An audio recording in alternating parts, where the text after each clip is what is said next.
Hello, everybody. This is Jason Robinson from Illustration by Design, and this is hopefully the final live stream of me working on this page. This is page 11 of Nasser Rabadi's upcoming horror anthology, Secret Comics Presents. Let me zoom out a little so you guys can actually see it.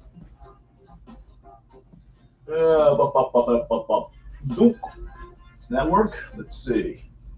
That's as far out as it'll go, I think. But yeah, this is the page so far. So I just want to finish inking this up and then move on to other stuff. But yeah, it's almost finished. But hopefully you guys are having a good day. You guys are doing well and everything. Hold on a second. Let me get some water. Get my tablet up and running. Oh, is that working? That's working. Okay. All right.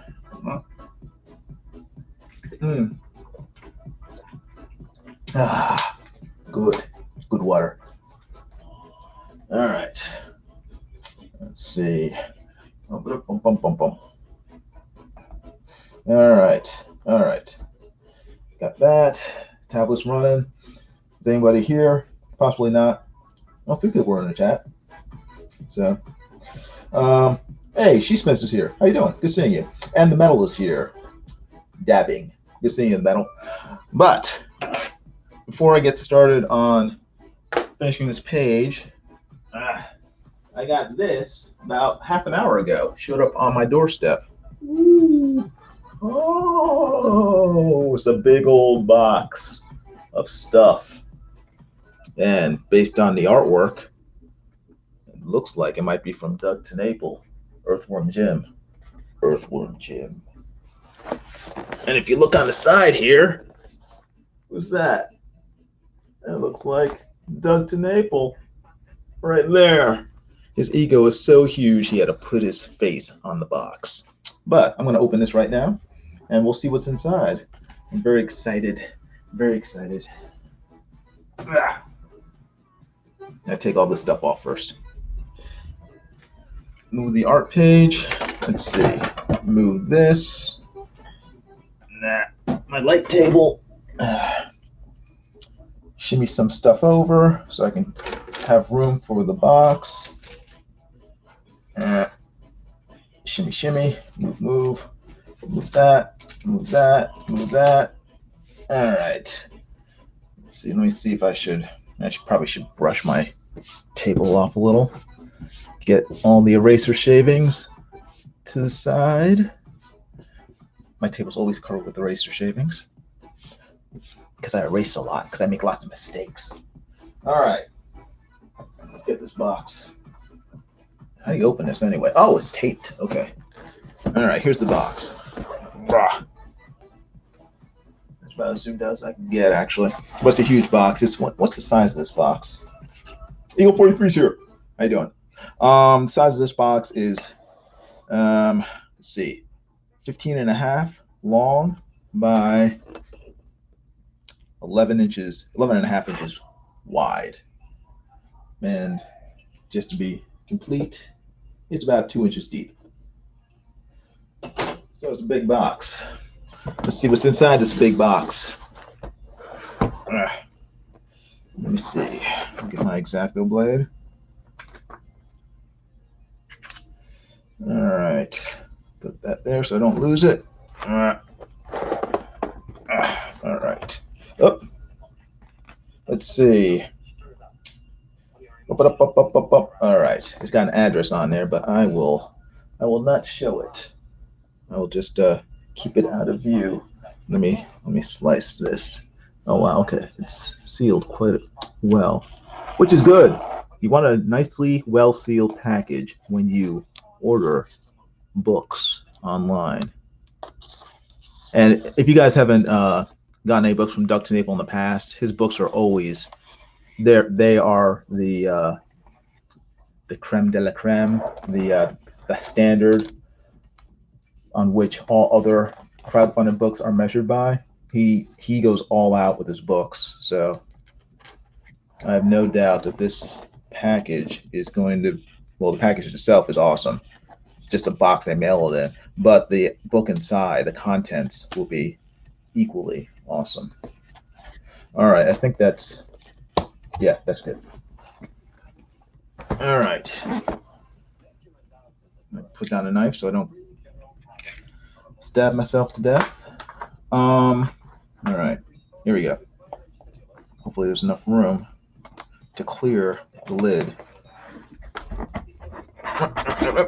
There we go. Oh, there's not enough room. Hold on, gotta lift the camera. Woo! Whoa! Oh, look at this. Can you guys see that? Is that showing up? Let me move this camera a little back so you guys can see a little better. Move the light out of the way so the reflection that doesn't really help. Give me 1 second. I gotta adjust this because I had adjusted it for comic book work, and right now it's a little dark. Let's see. All right, that's better. That's better. Now you can actually see it, which is always good. All right. Now what's in here? Okay, let me get this out first. Well, first, you got facebook.com, Doug TenNapel, which is his Facebook page, which is always good marketing. A+ for self-promotion, Doug. All right, let me get this out. There's a bag on top. I don't want to, I'm very fussy about keeping my stuff in mint condition. So I'm like, don't mess up the plastic that the comic's in. All right, cool. Cool. You got BIGFOOT BILL, a patch, sort of like a kiss patch. That's BIGFOOT BILL. Very cool. And you got stuff in here. I don't know what's in here. These are the extras. I'm trying to open this without damaging the plastic. This is the second BIGFOOT BILL book. This is Finger of Poseidon. First one came out last year, and it was very good. Very good. All right. Now. Gosh, this thing's sticky. Oh boy, let's see. How do I do this without? How can I do this? Give me a second. I can't. No, you just pull it out. And hopefully I will not ruin the things inside.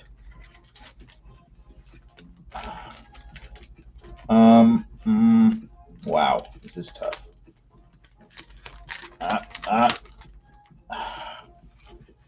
Whew. How am I going to do this? All right. Take that out. Take this out. Take this out. All this. Wow, what the frick? Okay, hold on. All right, take all that out. Gosh, this bag is like, it's like wrestling with a tar baby. The more you try to get unstuck, the more stuck you get. Great packaging, Doug. At least the adhesive on this bag is very good. A little too good. All right. I'm sure the comics bear will love it. All right. Let's see what I get here. All right. First, I got this. Oh, these are glitch. Well, how do you pronounce this? Glitches. Gilcee. Glitch. I don't know. They're watercolor prints. Very cool. Awesome. Wow. Very nice. Very nice work by Doug TenNapel. I think this one's by, who's this by?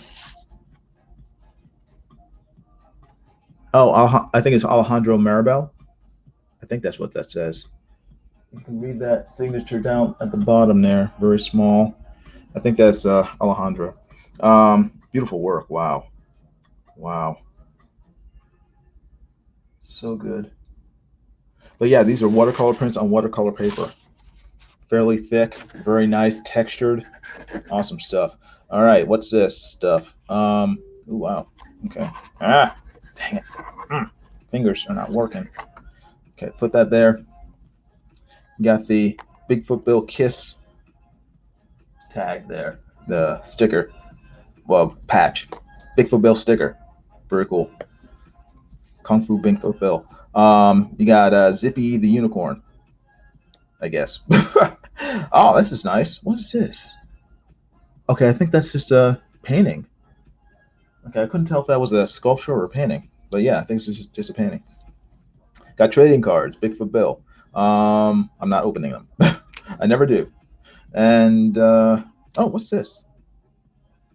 So I guess this is huh. If you find this scene, please tell my family I am here. Chupacabra number 27. So I guess this is a I don't know what this is. It's not a flip book. Okay, so Chupacabra is making his own files on other members of the Crypto Zone, and this is a little magazine he made. Cool, nice. I like this. Funny.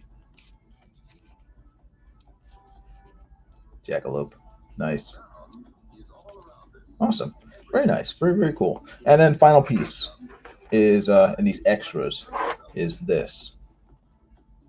It is a Fight the Fish sample comic for his next Earthworm Jim comic, Earthworm Jim 2.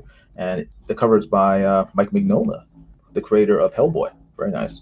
And this, I guess, this is the first several pages of the story, which is very, very awesome. And if you go to Doug TenNapel's YouTube channel, you can watch him actually create these pages. It's beautiful stuff. Just seeing him. I mean, I remember him doing this page here, and watching him. Just cool stuff. Wow. Great, great, great, great art. Anyway, those are the extras. Let me open the actual book. I know this is taking a long time. I'm sorry. I probably should have done a separate unboxing video, because I know you guys came to watch me draw. But I got this just like I said about 45 minutes ago, and I was like, oh yeah, I was all excited, so I wanted to open it. Fly Fox Pro is here. Hey, how you doing? He says, I got my Bigfoot Bill 2 today as well. I'm bringing it right now. Oh, great. Very, very cool. Yeah, it's very exciting. I love getting Doug TenNapel stuff in the mail, because it is always, it's like Christmas, because you get so much stuff and it's such high quality that it's like, I love it. Love it, love it, love it. He said, I did an unboxing on my channel too. He's so good, it makes me want to quit comics altogether. Yeah, I understand. But yeah, kind of, for me, it's just inspiring. It's just like really cool. I mean, just seeing the stuff he can do. Look at this. DougTComics.com, Doug TenNapel. I mean, he has all of his contact info on here. I mean, the guy is just amazing. I got, what the frick? Oh, I didn't get 2 books. Okay, he has like a filler, like a foam filler, in case you didn't get both books. I just got 1 book, so that is a filler. All right, and here is the actual book that I ordered. What the heck? Okay, something's going on. Something's happening. All right, there we go.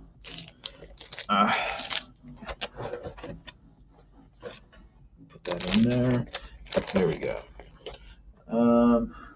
Bigfoot Bill 2. Finger of Poseidon by Doug TenNapel. All right, let me open this. I'm not even going to try to put this stuff back in the bag during the stream, because it's going to be tough. Hold on. Let me just see if I can get this out without damaging the book. Yay, I did it.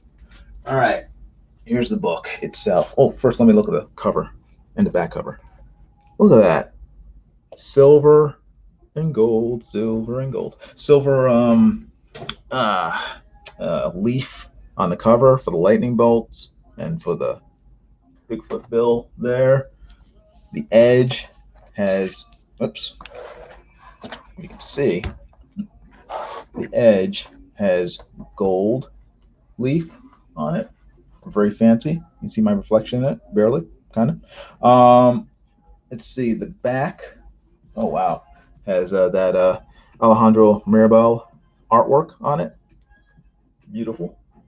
And yeah, it has a varnish and also embossing on it. Awesome, awesome, awesome. Look at that. How shiny that is. Very cool stuff. Wow. Man. Okay, and let's see the inside. Hopefully will this clear?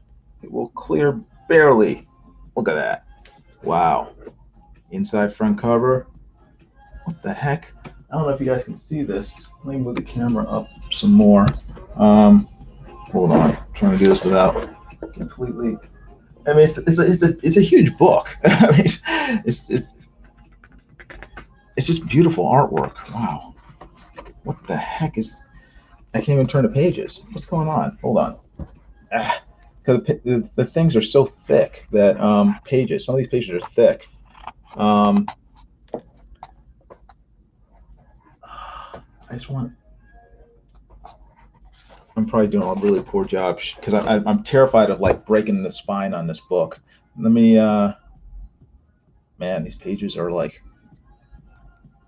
All right. How about this?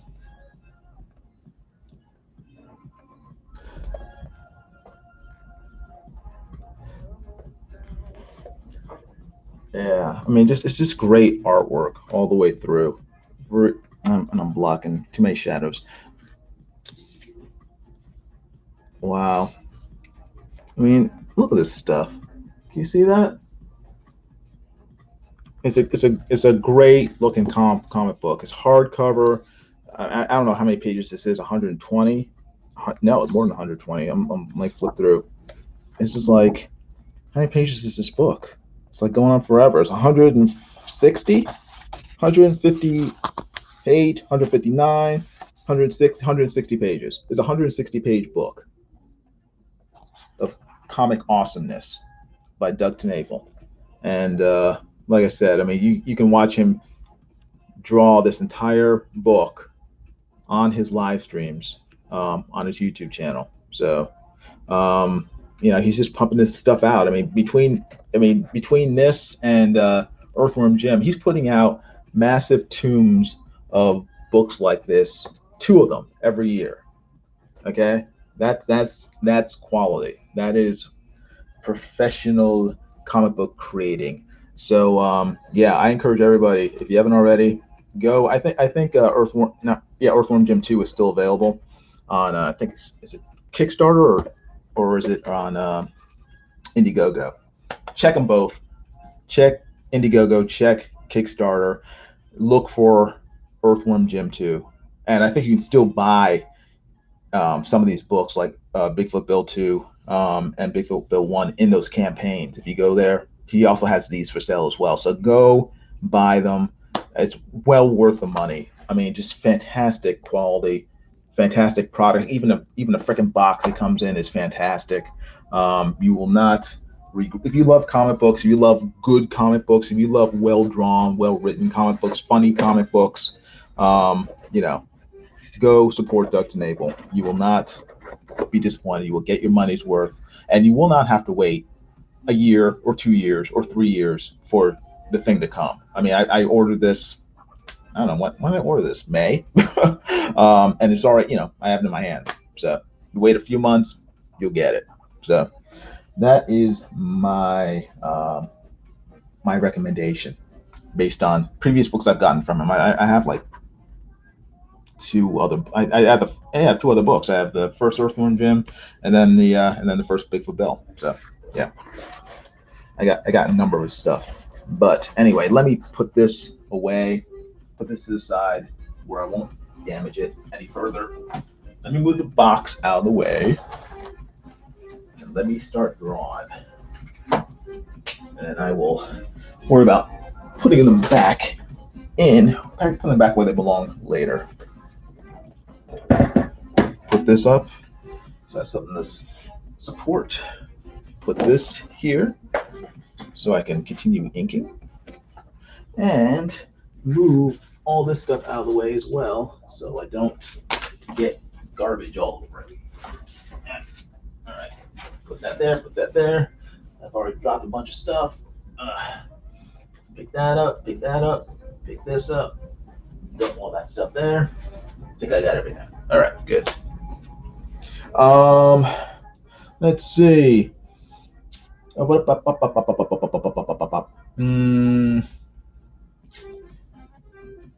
Pro says, I hope to one day read a Alejandro Nasser collab. That would be interesting. That would be interesting. Flyfox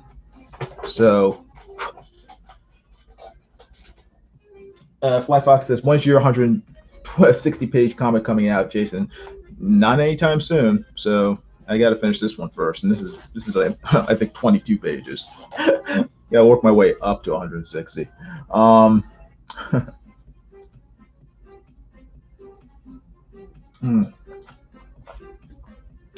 Sorry.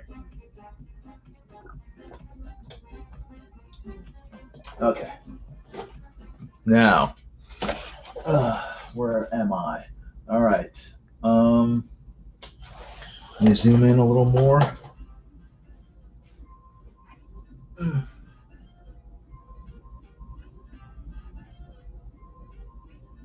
Okay. Now, let's see. You guys can see that. Let me see. Put a little light on there. Hopefully that's not too dark for you. I'm hoping. Flyfox Pro said I penciled a page today. Hey, Art of Reed is here. He said I'll probably ink it after I'm done with BIGFOOT BILL 2. All right. Let me start inking.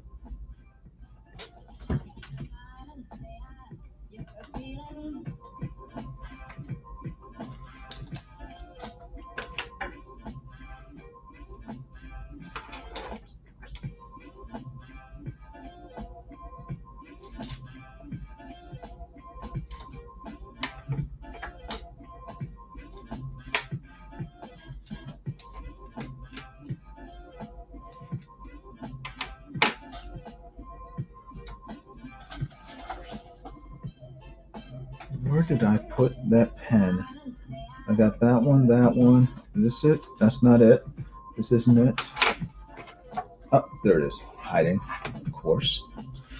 Naturally.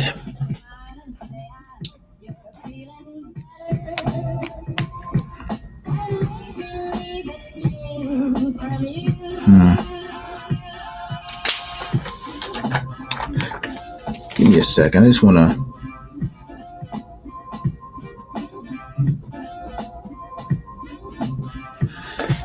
get some lines scratched out. All right. Oh.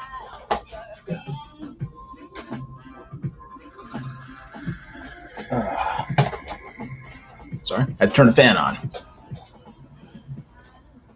All right.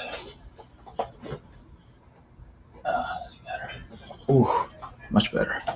All right. Metal asks, Jason, do you have a story that in you that you're itching to tell, or do you prefer bringing other people's stories to life? I guess right now I prefer bringing other people's stories to life. I don't have any stories in me itching to get out. I'm kind of I just never spent that much time thinking about stories that I really wanted to tell. It's not. I don't know if it's not really lack of imagination. It's just I have a hold on.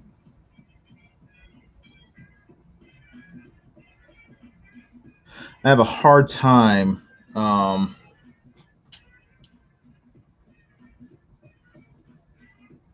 not making stories that I feel are just sort of knockoffs of other stories. And I'm much harder on myself when it comes to that sort of things. I mean, I read stories and it's like, oh, okay, that's a sort of a takeoff on, you know, character X or character Y, and I'm fine with it, you know, I just enjoy the story. If I did it though, it would annoy me, you know, if I made a story that was a knockoff of another character and it was kind of obvious to me, I probably wouldn't go ahead with that story because I would feel I'm just ripping off another character instead of thinking of something original on my own. If that makes sense, I don't know if it does. Makes sense to me. But yeah, I like reading. How they call it? I keep calling them knockoffs, but like I guess homages to other characters. And I enjoy reading them. But whenever I just I don't know. I would need to come with an idea that didn't immediately make me sort of cringe. Like I'm just ripping off Superman, or you know, I'm just ripping off, you know, Robin Hood or whatever. So all right, let me get going with this. My brain. It's like I see the pencil lines here, and you know, logic says just trace the pencil lines, but you know, the artist in me is saying you cannot just trace the pencil lines. You have to draw. You have to redraw it, and you have to make it. It has to make sense what you're doing. Because if I just try to trace the pencil lines, it just looks like bad tracing.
Um,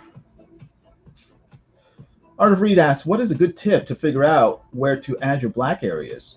A good tip, I guess two good tips, are figure out your light source, and then two, do it in pencil first, and make sure that the areas actually work out well. Like like with this piece. You know, obviously some areas are black, some areas aren't. Light source is coming from this side, more or less, and so the shadow is on the left side of his arm. The right side is much, you know, is not in shadow, and so you just have to visualize it first, and then work it out in pencil. Make sure it works in pencil before inking it.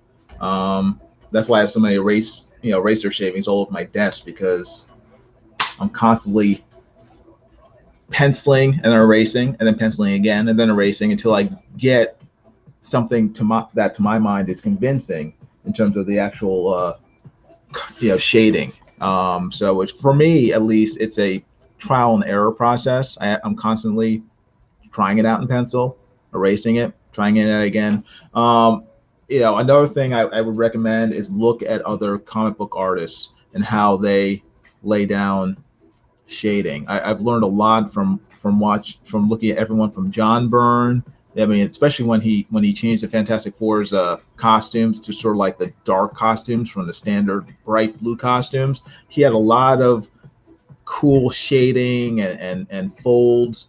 You know, it's basically very high contrast with blacks and then highlights in it.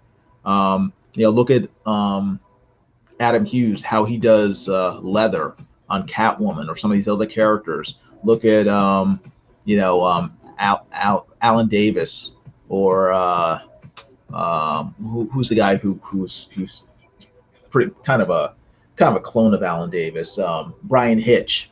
How they ink forms, bodies, and how they use that shading to sort of make the bodies seem more three-dimensional.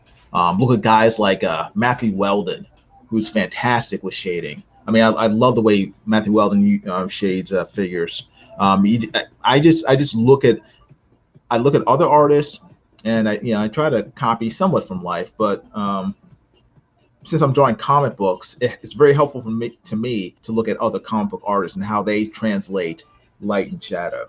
So, if that makes sense.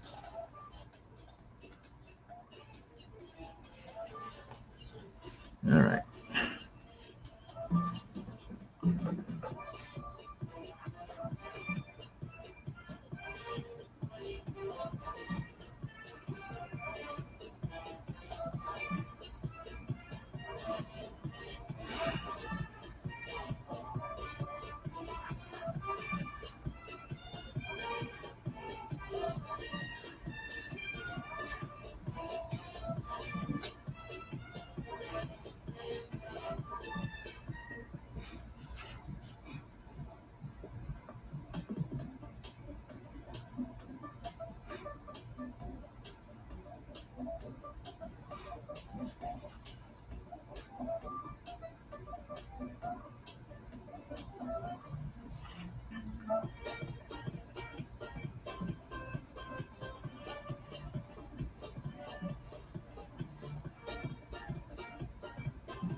Hey, P Money's here. How you doing?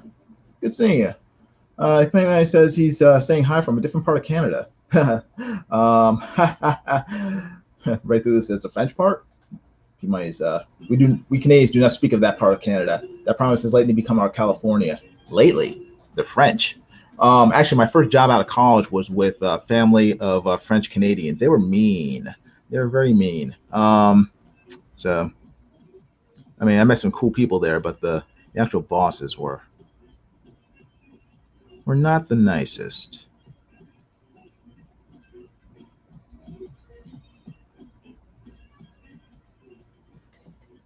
Um, Thankfully, our flight was very spread apart, so it was both free of COVID fear and very comfortable. Oh, that's nice. I didn't know that Shatner was from Quebec. Cool. It's interesting. Interesting.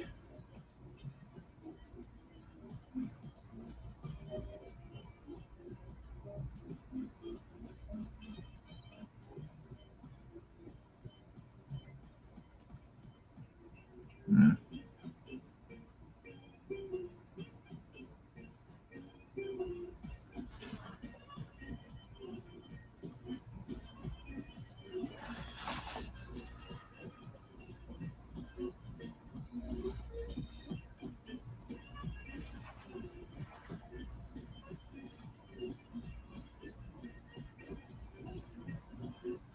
Oh.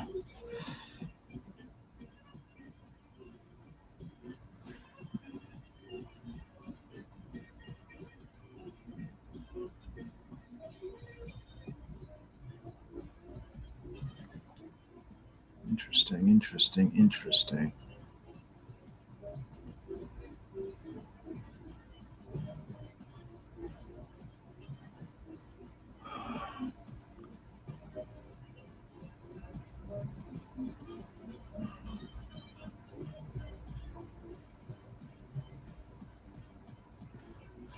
All right.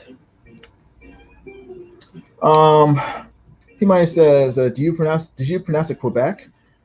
It's pronounced Quebec. Oh, yawn. I don't care what the French Canadians want, P-Money. It doesn't matter. They're irrelevant. It's like how Canadians pronounce Z as Z. No, it's just Z.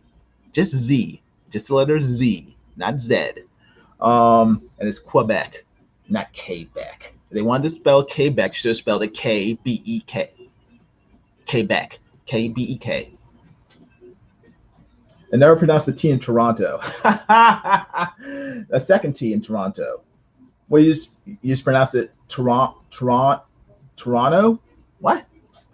That's nonsense. You keep that French nonsense to yourself. This is America. This is America. Only America can you drop a letter, the A. It's just America. Toronto.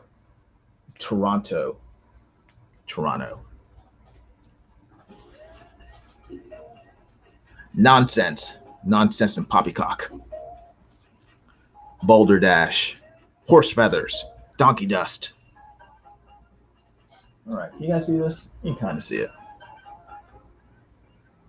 All right, it's so dark. Hold on, it's the darkness of the. I think it's my hands. My hands are making this darker. Oh, I have a superpower. Look. Oh, brighter, darker, brighter, darker. Cool. I have a superpower now. Awesome. All right, let me keep inking. I'm not going to worry about it.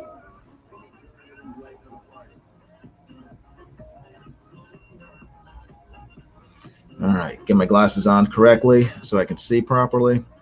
Now. Oh my gosh, this is like.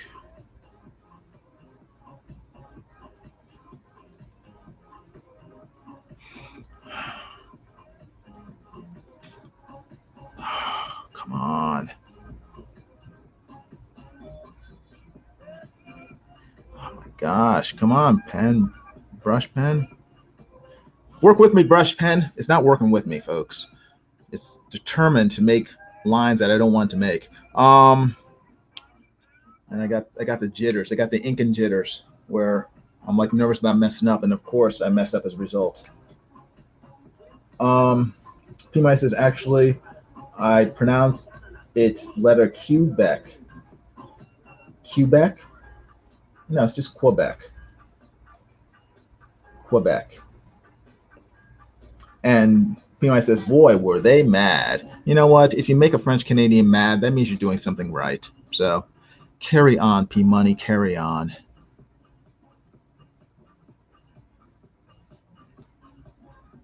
I mean, what is a French Canadian going to do if they get mad? They're not going to do anything. They're just going to whine. So make them mad. Have no fear. Do not fear the French Canadians, P-Money. Now, what is going on here? I know I'm trying to do something. Just trying to figure out what I'm trying to do.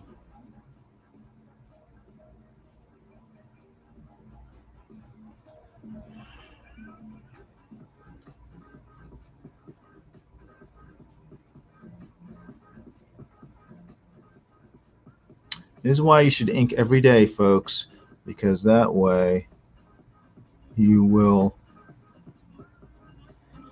not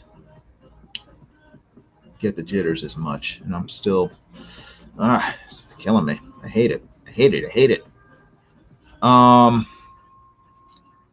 me try over here. Is this dry? It's a little wet, so I gotta be careful.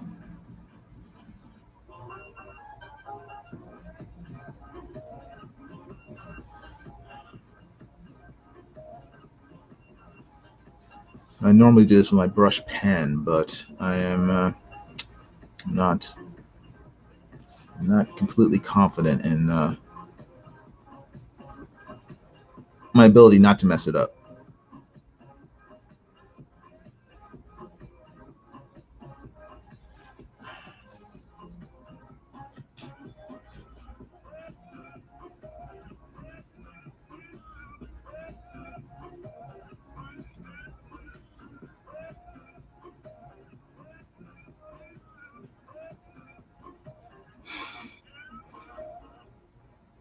I apologize for the slowness in me drawing. It's just I don't want to.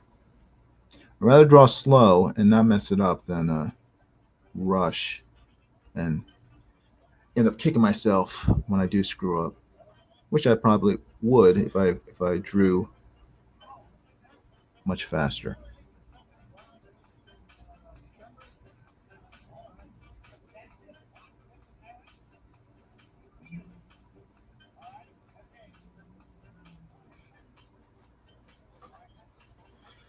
Oh, but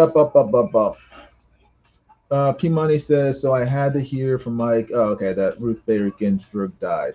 It's actually died, but it's a campaign gift for Trump. But Riley is based, especially if he says who he wants to replace her before election. Right through says, I'm sure Trump has someone picked for years. Everyone knew this was coming. Yes. Yeah.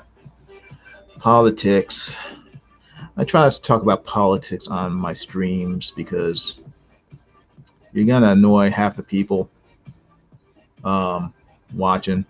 And I want everybody to enjoy my streams regardless of politics.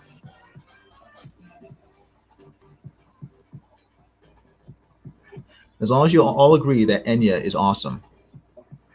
That's all I require. That you agree that Enya is the greatest singer and musician of all time. I don't ask for much, just that.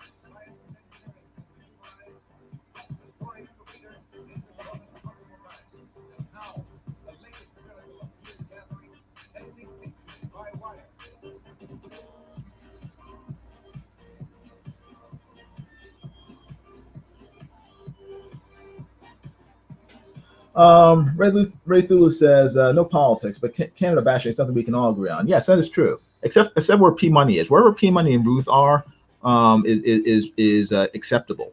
But everywhere else in Canada is ripe for bashing and mocking. P Money says, but bashing Quebec won't alienate any viewers. Not any viewers that matter. No. I'm teasing. I'm not. I'm just joking.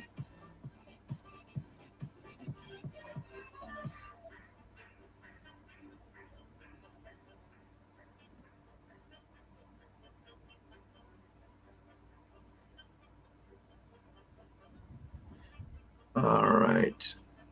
Oh my gosh. I'm sorry. I see myself messing up, and it's like, I know other people don't see it. I see it. It's like I have a visual in my head of how I want this to be inked and look inked, and then whenever I don't match that.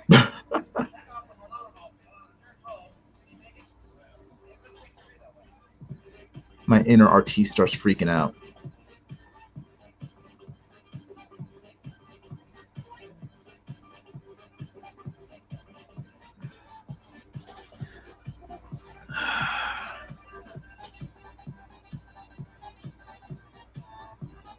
Oh wow, okay. P. Mike says I'm near Toronto, and he says it's only 25 minutes from Niagara Falls. That's awesome. I always wanted to visit Niagara Falls. I never have. I hope. I mean, that has to be. I have to put that on my bucket list because it's just. I mean, it's on the New York Canadian border, and so I'm from New York. There's no. Whoop, dag nabbit. Drop a pen. there's no reason why I can't go there. I just have not done so to this point. So I would like to, though. I would like to. Seems very cool.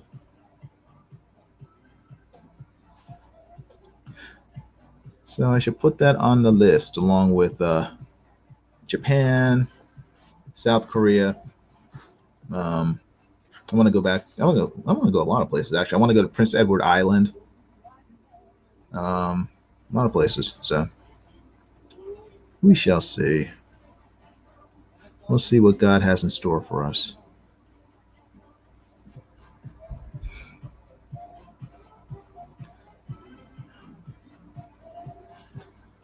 All right.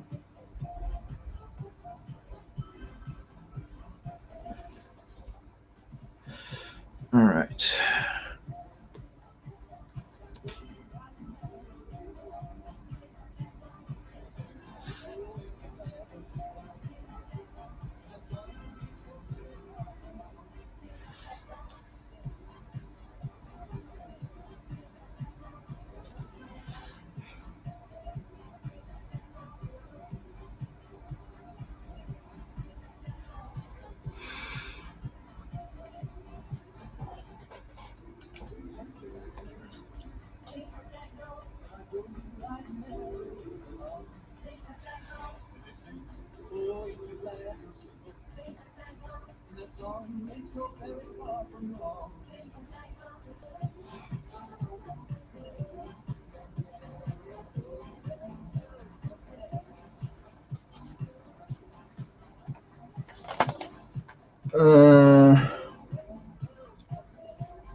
Hey, Yash, how you doing? Good seeing you.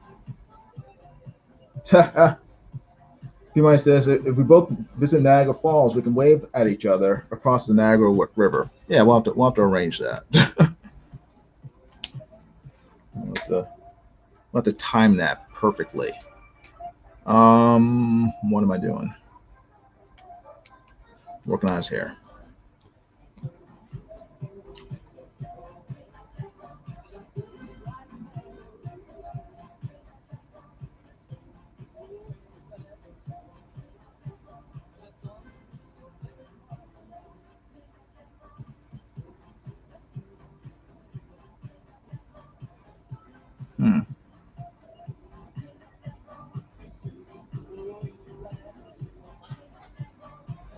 I gotta move my camera down because you guys are not seeing everything. All right, that's better. Okay, it's bothering me. Hold on.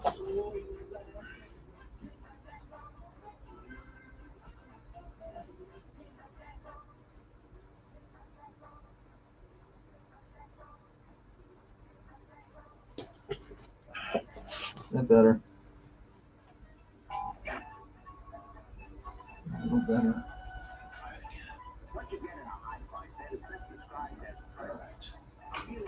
There we go.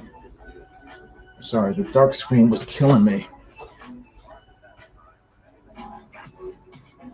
It wasn't even so much that, I mean, I'm not looking at my computer screen, but whenever I would turn around and see how dark it was, I don't want to make it hard for you guys to see.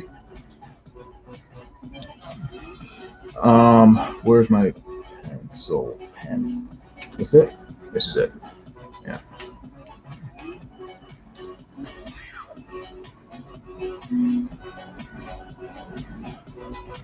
All right.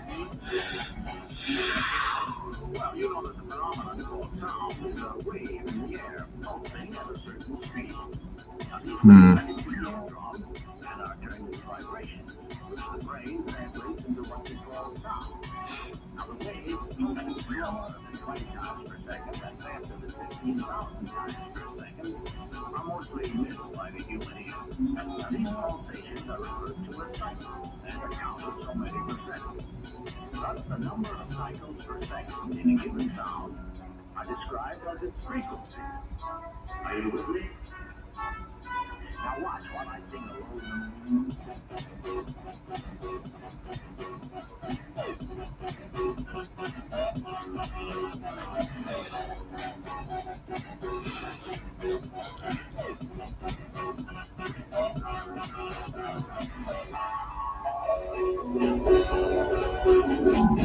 Well,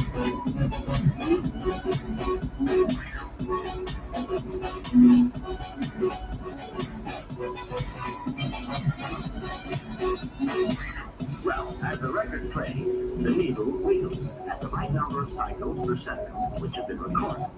Now this creates electrical impulse, which are then emitted by this amplifier, and then pushed out through that speaker in the form of sound signals. And I suppose that the bigger and better the speaker, the higher the prize.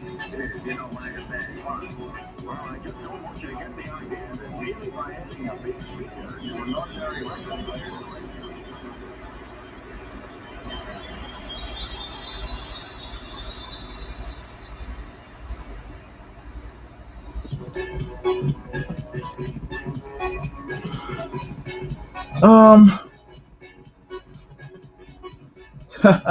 Dennis Prush is asking me on the auctions where I am. I said, I'm talking to my friend Jason Robinson, if you don't mind.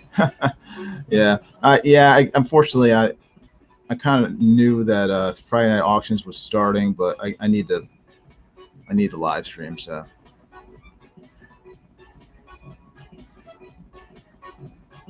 you can open up 2 windows though and watch both.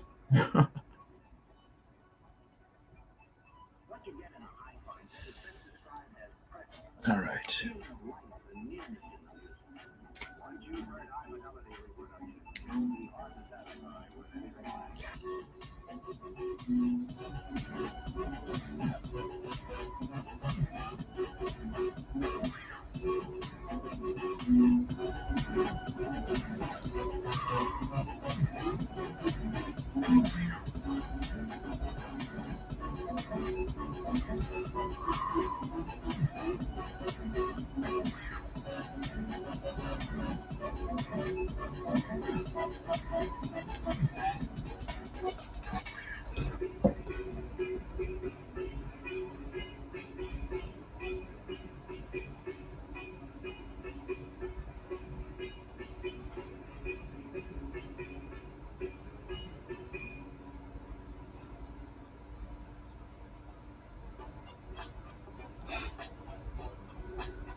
Okay.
Hmm.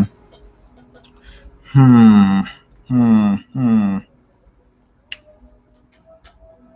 Let me think. Let me give it a think.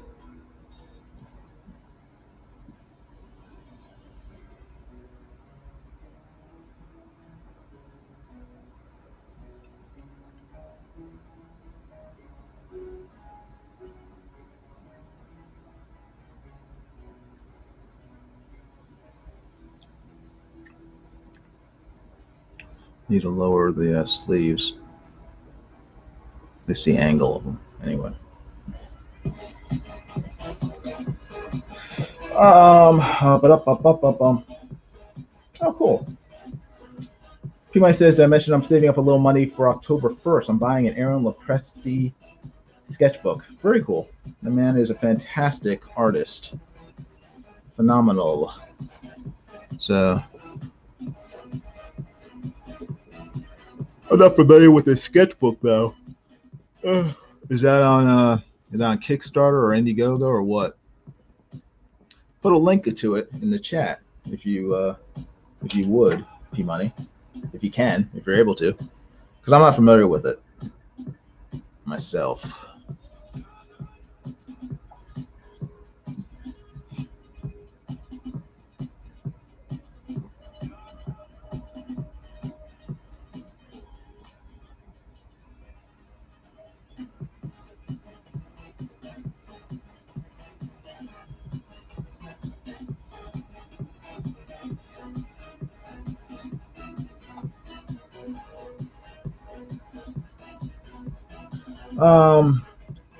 He said, and the sketchbooks seem pretty affordable. And no, it's its own page. Hang on. Okay. Yeah.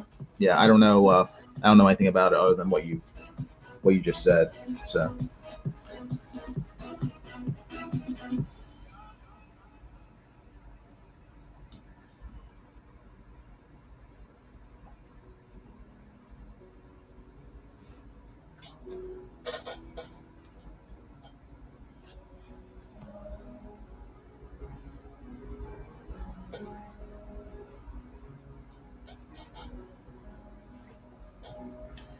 All right.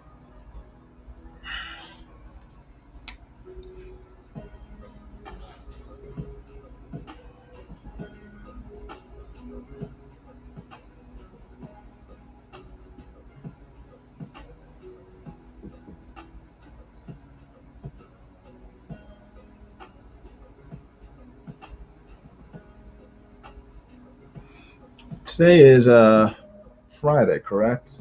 Yeah, it is. Okay. Okay, and P Money has put Aaron Lopresti's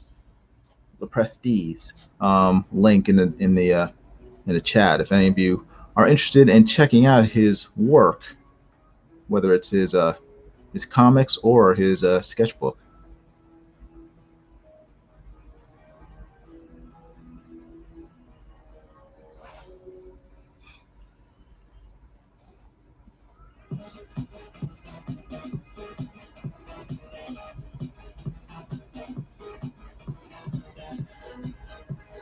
$15 plus shipping for one of his signed sketchbooks. Oh, cool. Very nice.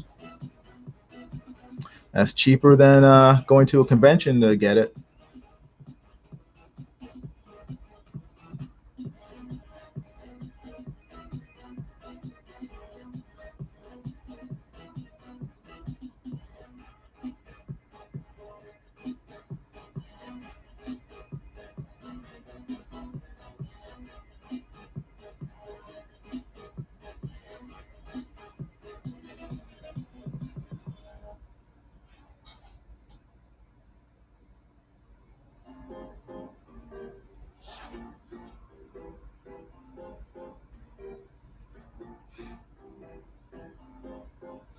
All right.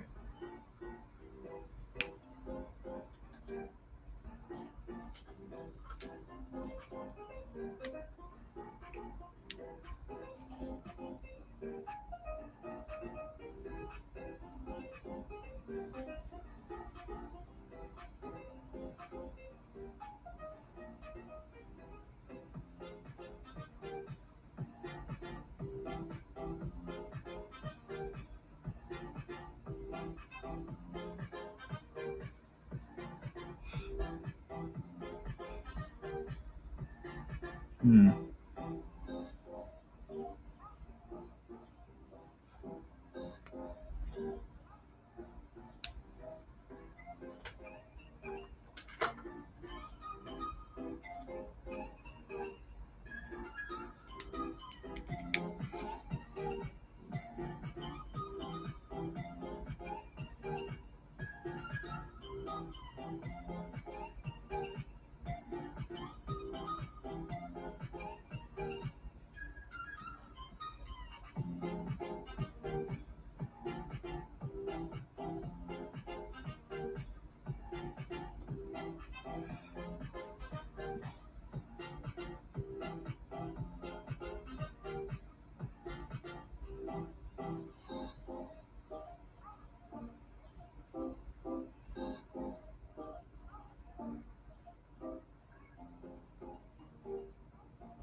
P. says Gary just called his devotional.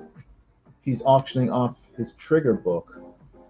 I don't know if you know the story, Cricket. No, I don't know what you're talking about. Just call this devotional. You have to explain. I don't know what you're referring to. I know what Gary Shipman is. I don't know what his devotional is. His trigger book. You'll have to explain that.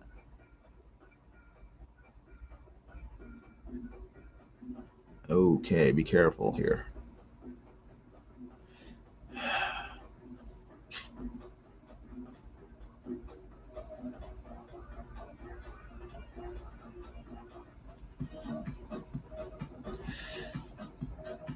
All right.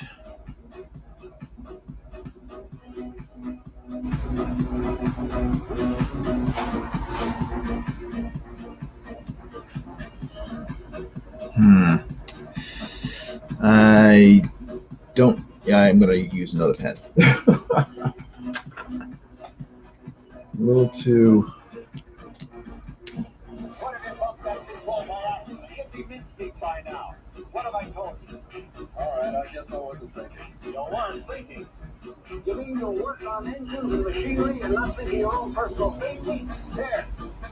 Shake hands with danger.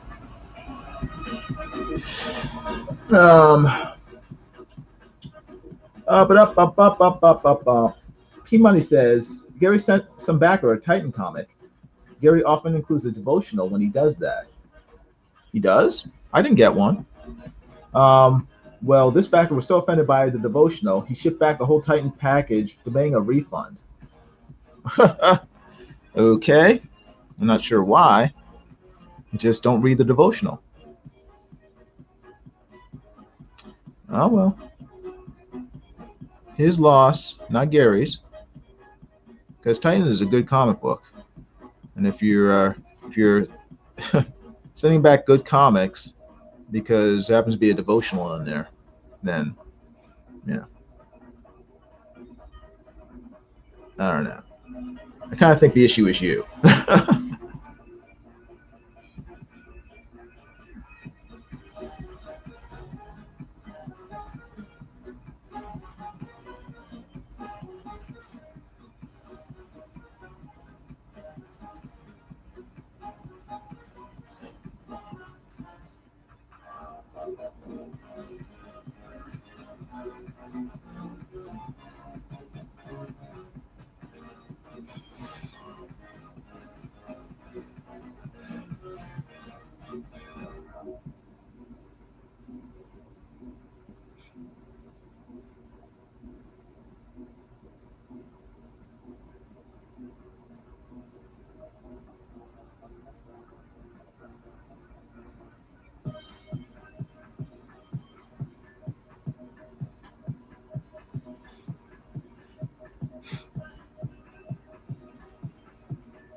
So he's calling the devotional his trigger book.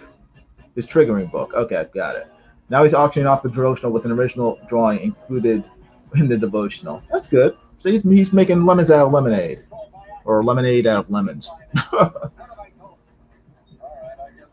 Hey man, that's fine. There are plenty of other people who will be more than happy to take that book.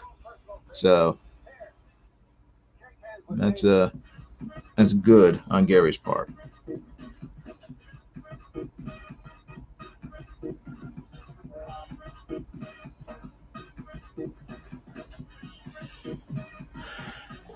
All right.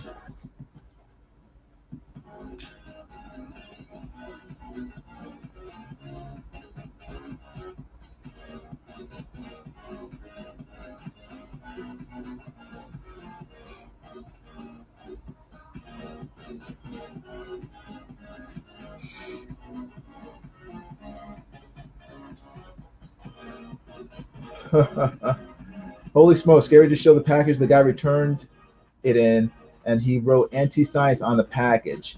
Nah, what an idiot. Dennis is buying it for 150 bucks. That's good. That's more than the other guy paid for it. So he just made Gary money. So thanks, anti-science guy, wherever you are. Anti-science. But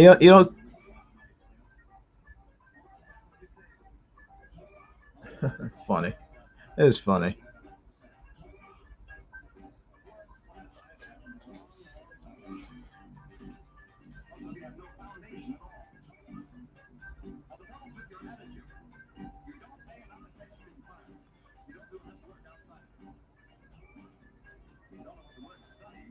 And the guy's it's funny, ironic. The guy is buying a comic book about a talking mouse with superpowers, and he's complaining that Gary is anti-science. It's a talking mouse. The whole comic is it's not real.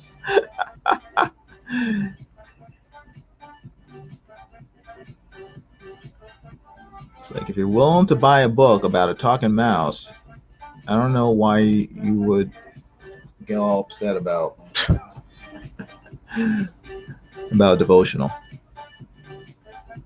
If you believe that Christianity is fiction, you just got an extra fictional book for your money. What are you complaining about?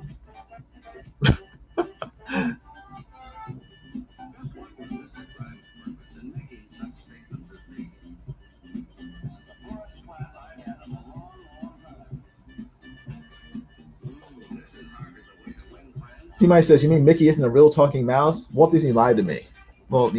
Yeah. Well, Mickey Mouse is real. There's other talking mice that aren't real, except for Minnie talks.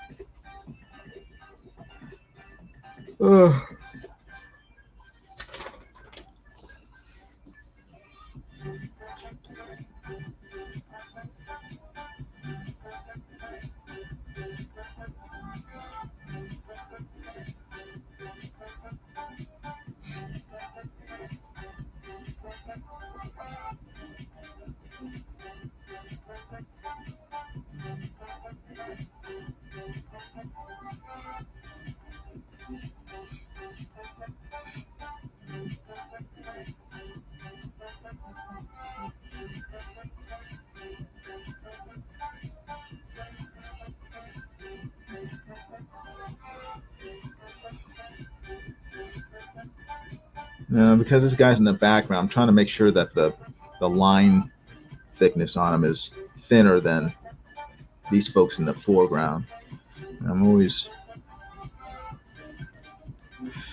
I always forget that sometimes. Well, that makes sense. I always forget that sometimes. If it's always, it can't be sometimes. If it's sometimes, it can't be always. Pick one or the other. I sometimes forget that. Always.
Dennis Bruce just thanked you.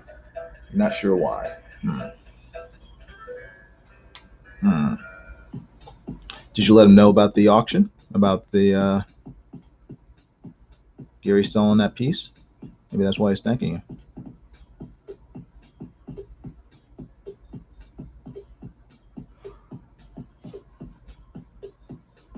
you.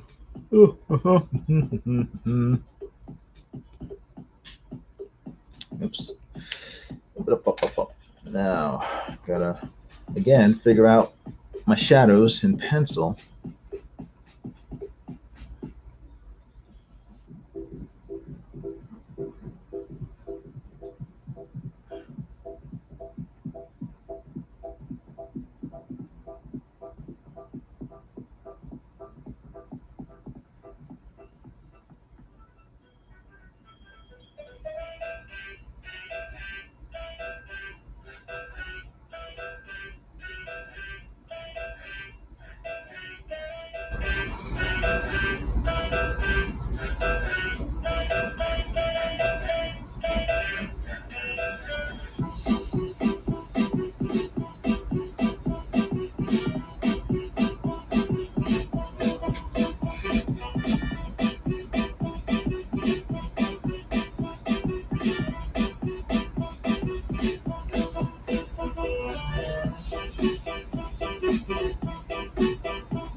Sorry, I'm making noises. I do that. I make noises when I draw.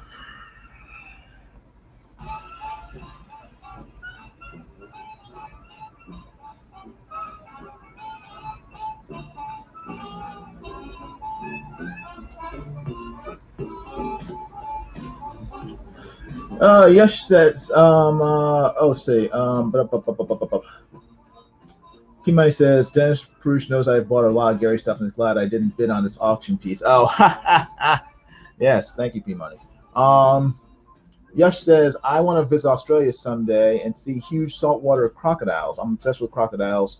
There's one in the Lower Ord River called Maximus that is 23 feet long and probably 3,000 plus pounds.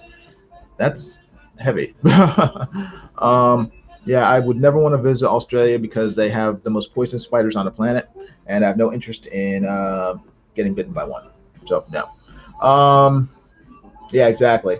P-Money is a wise man. He says, not me. The insects and creatures in Australia are a big nope for me. Yep. Nope. Nope. Nope. No, thank you. I will admire Australia from afar via cable television. New Zealand, maybe. My wife has been to New Zealand. She visited there, man, it's a while ago, maybe in the '90s. She went hang gliding while she was there. She had fun. She wants to go back, but again, I am not inclined to visit the region because of the spiders. No, thank you.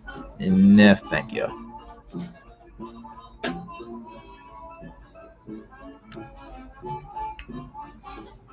I prefer my life as spider free as possible. Particularly extremely venomous ones.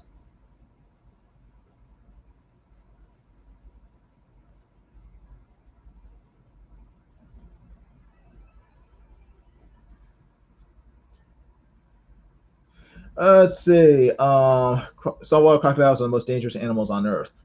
Not only dangerous if you're near salt water. If you're not, they can't hurt you. But they're the last dinosaurs on Earth. Birds don't count.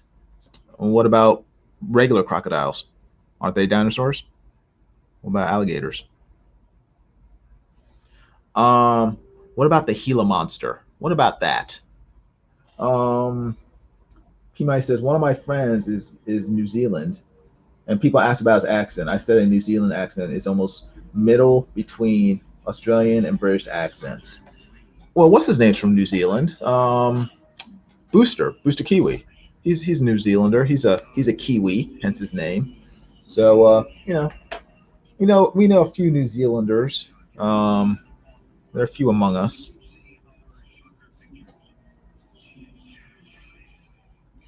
I mean, all crocodilians are dinosaurs, aren't? Okay, including alligators. Okay, got it. I got you.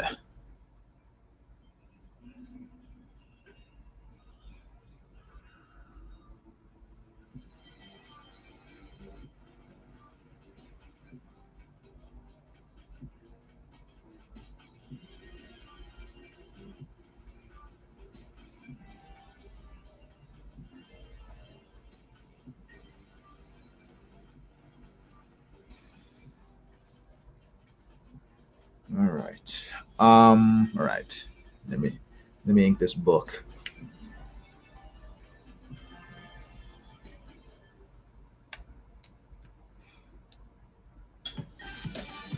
I had. Where did it go? I know. I just had it because I was measuring that box. My ruler. My ruler. My ruler. My ruler. Where did I put it? It's hiding. Ah, there it is. Trying to camouflage itself against my gray scanner. Tried and it failed.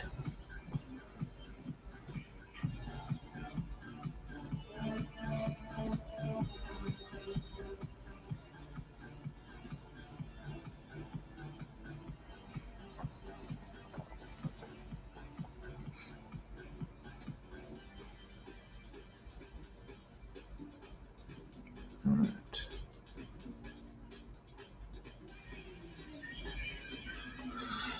Whew. Right. New Zealand equals no crocs equals me not interested. Yeah, she only wants to see crocodiles.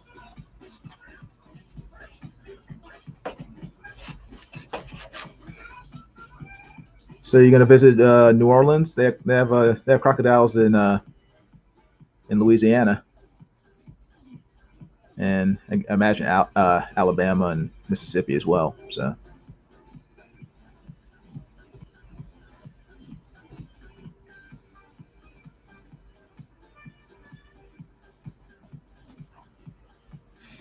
All right.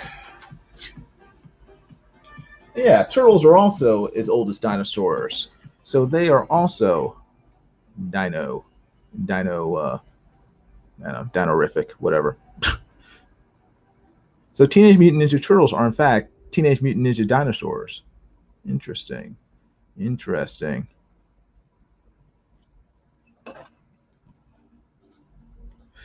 All right.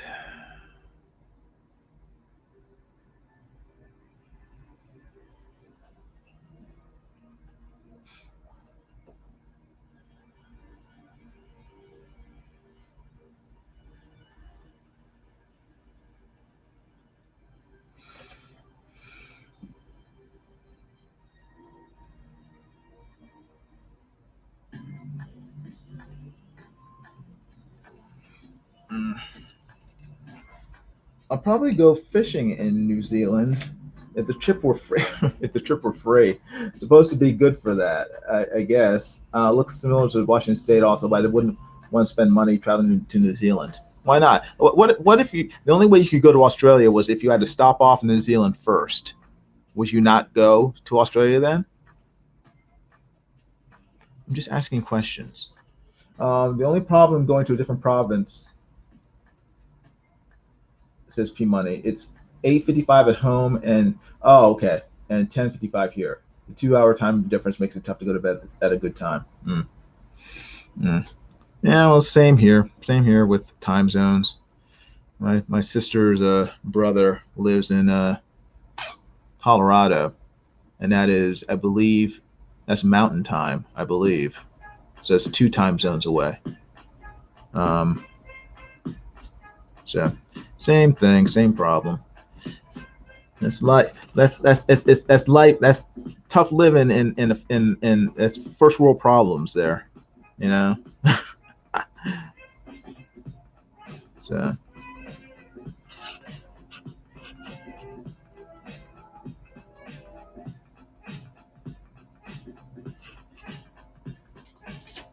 only state in the U.S. with crocodiles is Florida.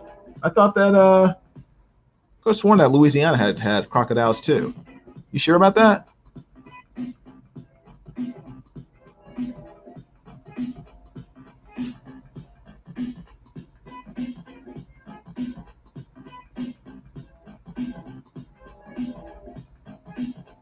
In the Everglades, there are Nile crocs. Man-eating. Aren't all crocodiles man-eating? I mean, are there any vegetarian crocodiles? I imagine that all alligators and all crocodiles are in fact man-eating. It's just a question of whether or not they've eaten a man yet.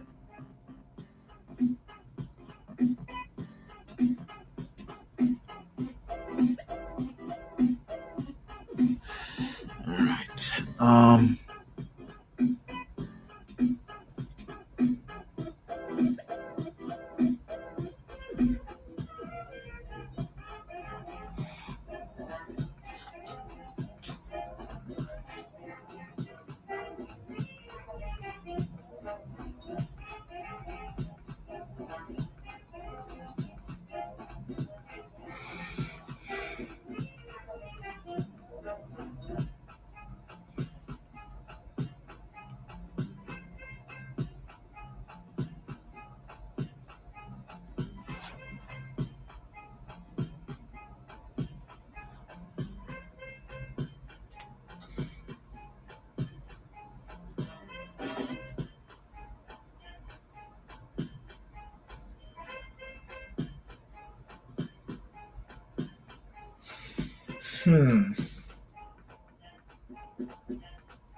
Thinking. Sorry.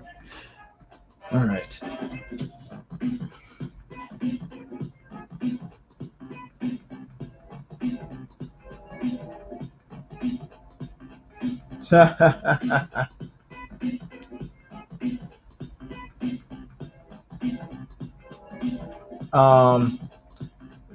Yash says, yes, I'm a pseudo expert on crocodilians.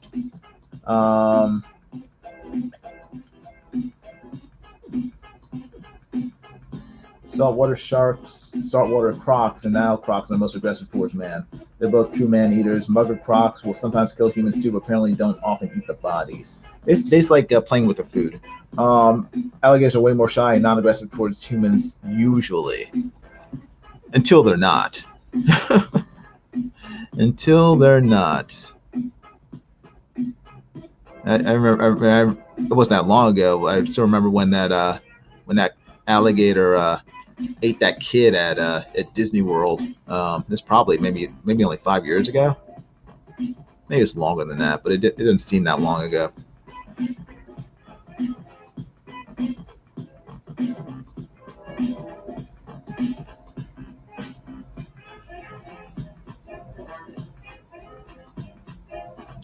My recommendation is assume that every alligator will eat you. That is probably the best advice I can give you when it comes to alligators. Assume that every alligator you meet will eat you, and act accordingly. In other words, run away. And run a zigzag motion. That way, they won't be able to catch you. P-Money asks, isn't any animal only aggressive towards human when they attack one? Yeah, pretty much. They're always shy and retiring until they actually attack you. I assume every wild animal is going to attack you, and I trust none of them. I can admire animals, but I do not trust them. I do not trust wild animals. Whether they're birds, raccoons, I assume every freaking wild animal out there is in fact wild and will bite, scratch, and hurt you if given the chance. And so far, I still have all my limbs. All my fingers are still here. because I have lived by that philosophy. I remember when I worked at Gumbo Lumbo Nature Center back in college, and the guy who ran the place, the guy who started the place, I can't remember his name right now, Mr. Doctor. Anyway, he was, he's obviously, he loved wildlife, loved nature. But he had an unfortunate encounter with a shark, and it bit off his entire bicep, I guess you can say. So his arm looked very odd. He had a huge bite mark taken out of his arm.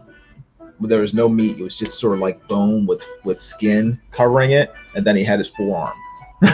So I can admire sharks, I can admire alligators, I can admire crocodiles, I can admire squirrels, but I don't. I respect them enough to not let my guard down around them. I assume that all wild animals are, in some way or another, sizing me up for dinner. Where's my? All right, let me. Before I do this, let me plan this out.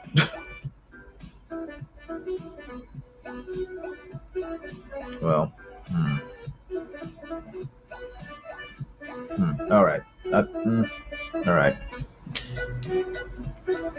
I don't know if this is going to work.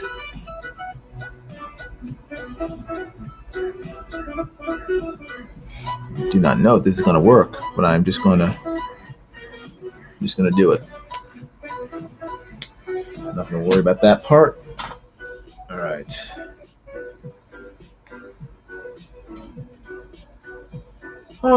Yes, it's best not to mess with any crocodiles is a good rule of thumb, but catching them can be a legit thing. Oh, yeah, I mean, I'm not talking about catching them. I'm talking about just in general. I mean, you don't want to mess with these things unless you're a professional and it's your job to mess with them.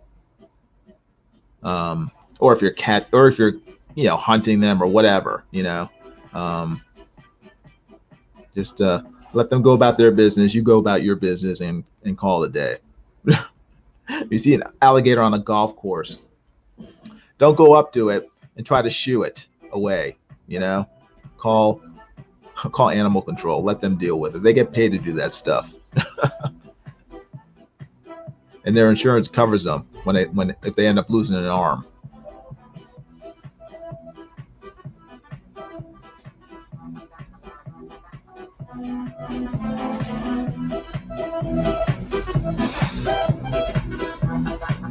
Let's see.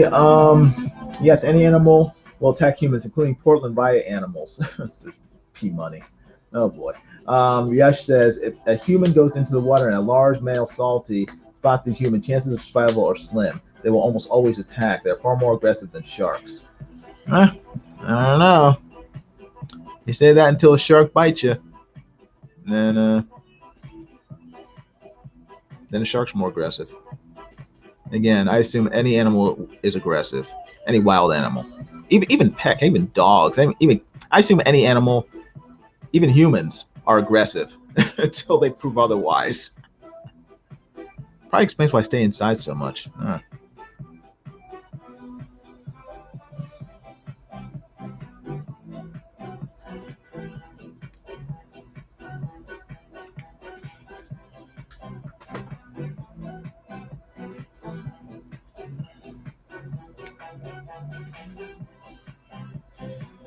Actually, the freakiest animal I had an encounter with is a hippo. Well, those are the most dangerous animals on Earth, aren't they? Hippos? That's what I heard. That they kill more people per year than any other animal.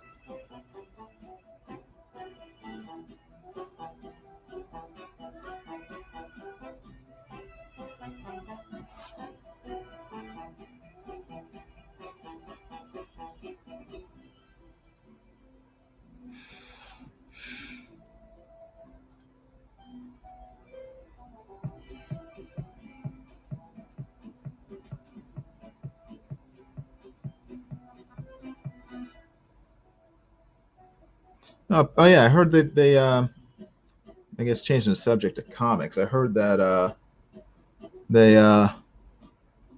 they hired an actress to play She-Hulk in the She-Hulk TV show. It's the star of that TV show Orphan Black, which is good, I guess. I mean, she's a good actress, but I guess my only concern is she's 5'4", so when they turn her into She-Hulk, they're gonna have to use like a buttload of CGI to make her look um, convincing as She-Hulk.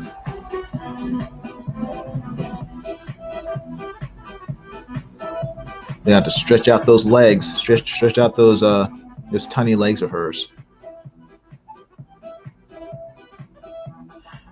Um, Pima says yes, Tatiana Maslany, and she's Canadian. Yash says hippos only attack for territorial reasons. They're not man eaters. No, they're just man killers. Fox are more dangerous because they see this as a food source. The only reason hippos kill more pumas is because they are more mobile on land. Yes. So because I live on land, I would be more scared of hippos than saltwater crocodiles because I'm not going to Australia. I'm not going in the ocean in Australia. So I am safe from them. I will mock them from afar, from the safety of my cave. I will mock the saltwater crocodile.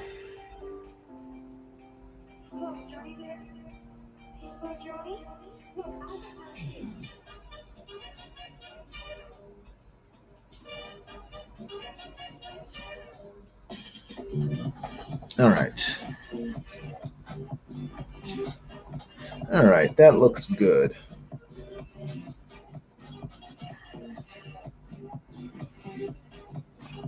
Yeah, that's good.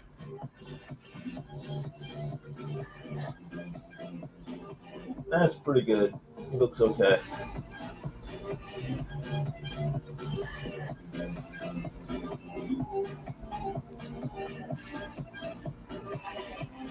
Actually, hippos kill far less humans than crocodiles worldwide. Well, hippos are much more isolated in terms of the terror. I mean, crocodiles are all over the world. Hippos are not all over the world. That I would say that's the main reason. Um, can I just stay in Canada and avoid both hippos and crocs? Huh? You could. You could do that.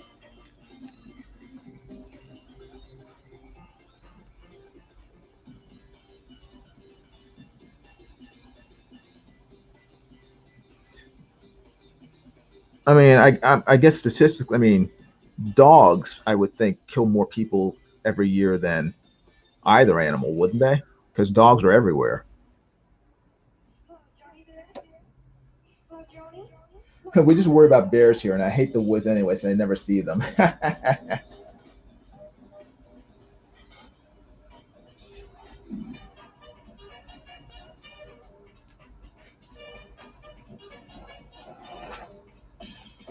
Let's see. That's not the one I want. I need an 8. I need an 8. I need a .8 pen. All right, now I'm going to start getting into some calligraphy and typography. So all you calligraphy and typography fans, stick around. If you hate that stuff, I'm sorry. I got to do it. I got to do the title for this story. All right, there we go.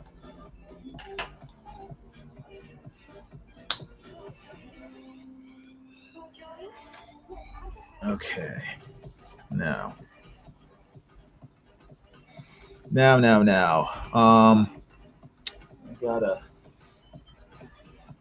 I gotta ink this lettering. Actually, throughout history, mosquitoes have killed the most humans because of diseases. That is true, P Money. Mosquitoes are the true enemy. All right. Let me zoom out. Let me zoom out.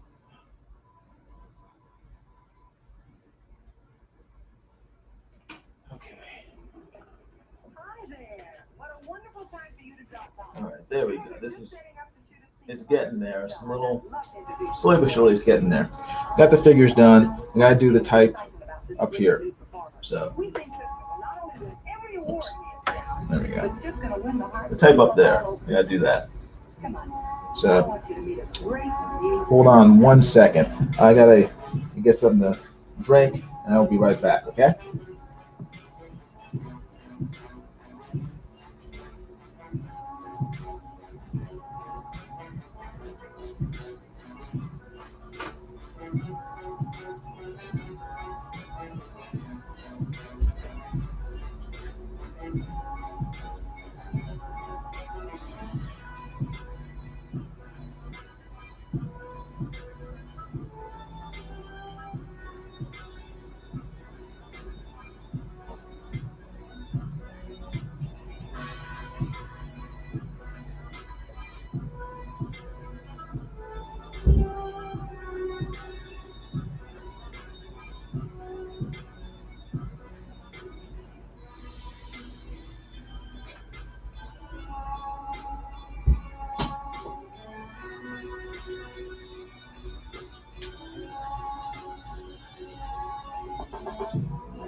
Got some Capri Sun. Yeah. Ooh, it's organic. Yay. It's apple. Mm.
I'm still here. I haven't left.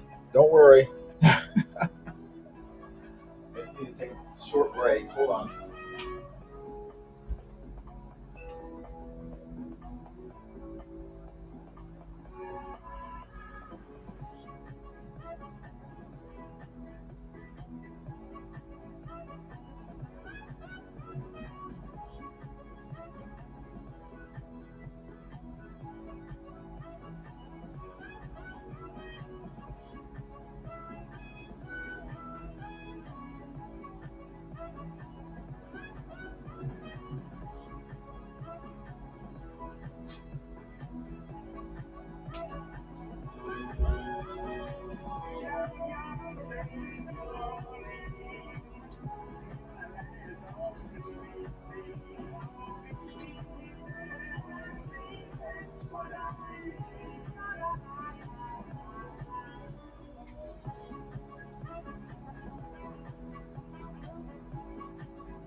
All right.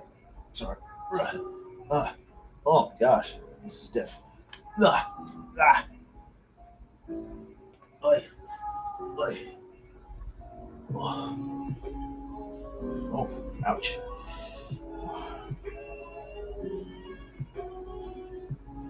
Whew.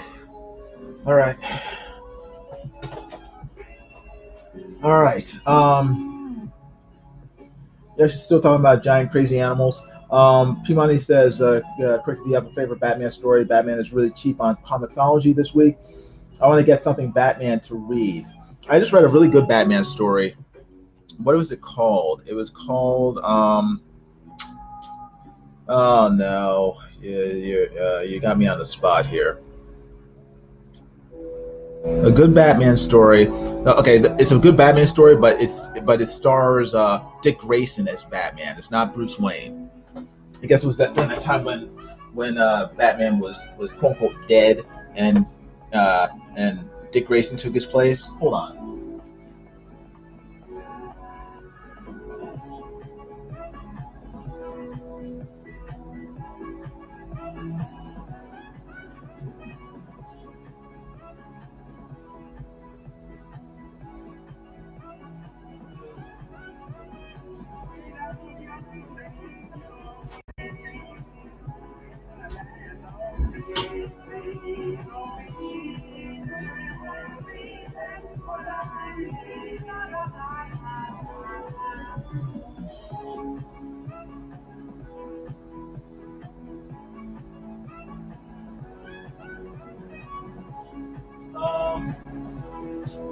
Let's see. What is the name of that story?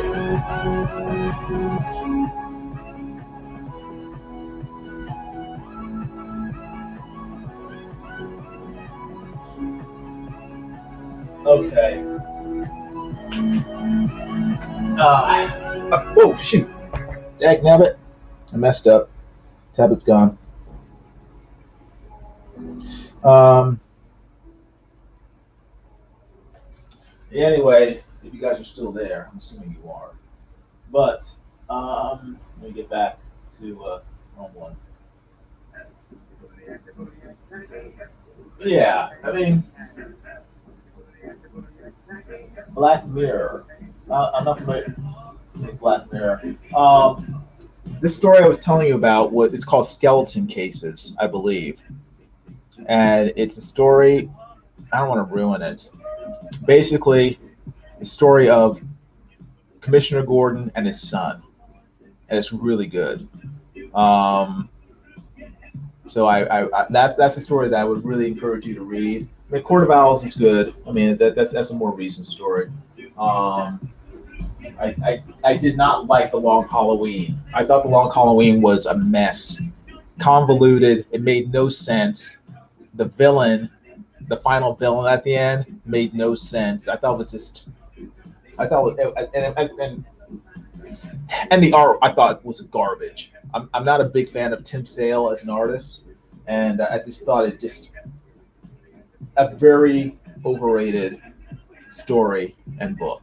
But read it anyway. Make up your own mind. Um, but I would say that Skeleton Cases is probably the best Batman story I've read in quite a while.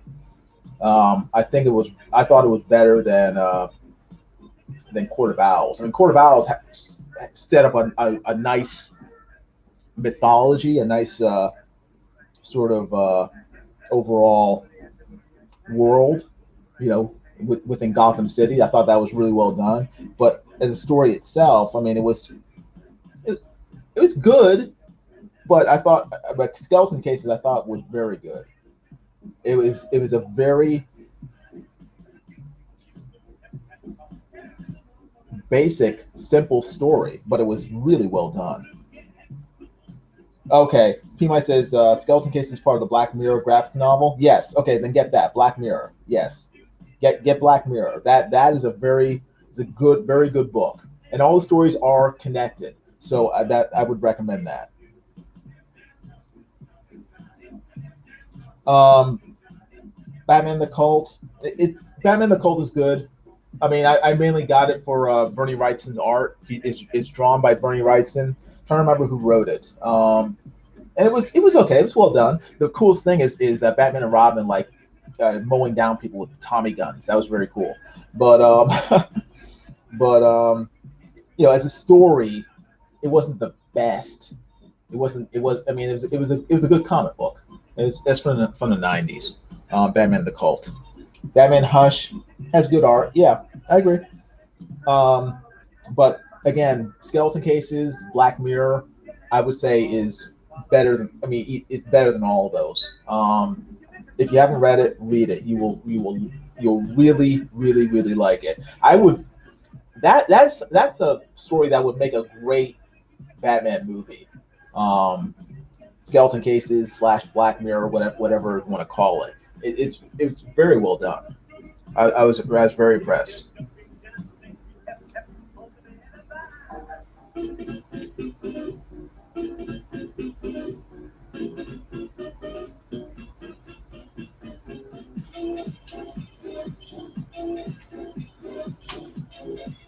Okay.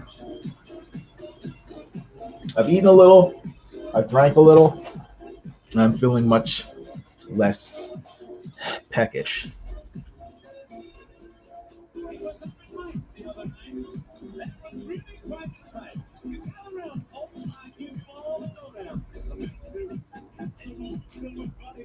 All right.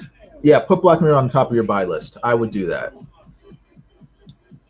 You will not be disappointed. If you like good comics, if you like well-drawn comics, and I mean, it really hit the creepy, kind of scary note. And if you want stuff that where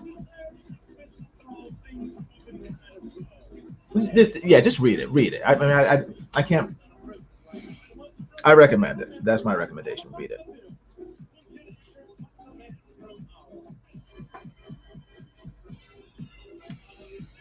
All right. Now,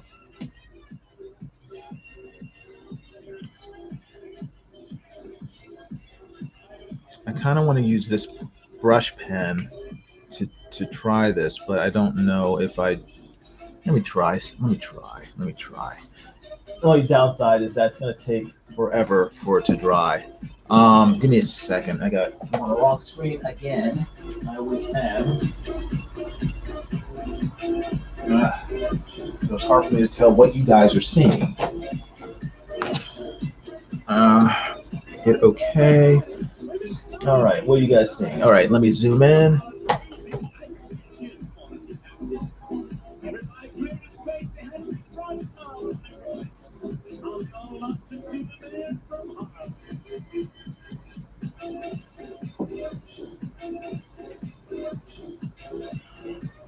Oh gosh, this tablet is. I won't say it's the worst because the worst, for it to be the worst, it would not work at all. But this is close to the worst because it's only working half the time. Oh come on, great Scott. All right, now what are you guys seeing when I? All right, okay, you guys can see relatively well. Now, if I can do this without completely destroying this artwork, let me see what it does.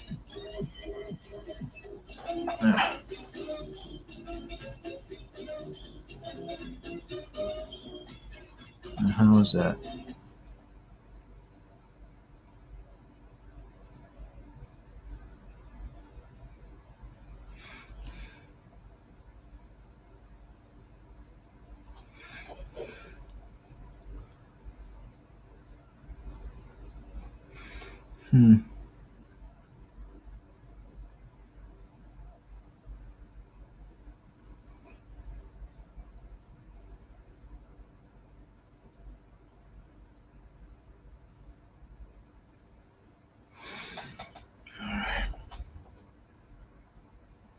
Come on.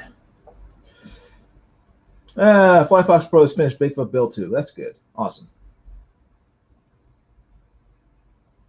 I was reading a top Batman story list, but I always pick Dark Knight Returns. I never loved it as much as some people did. Yeah, I mean it's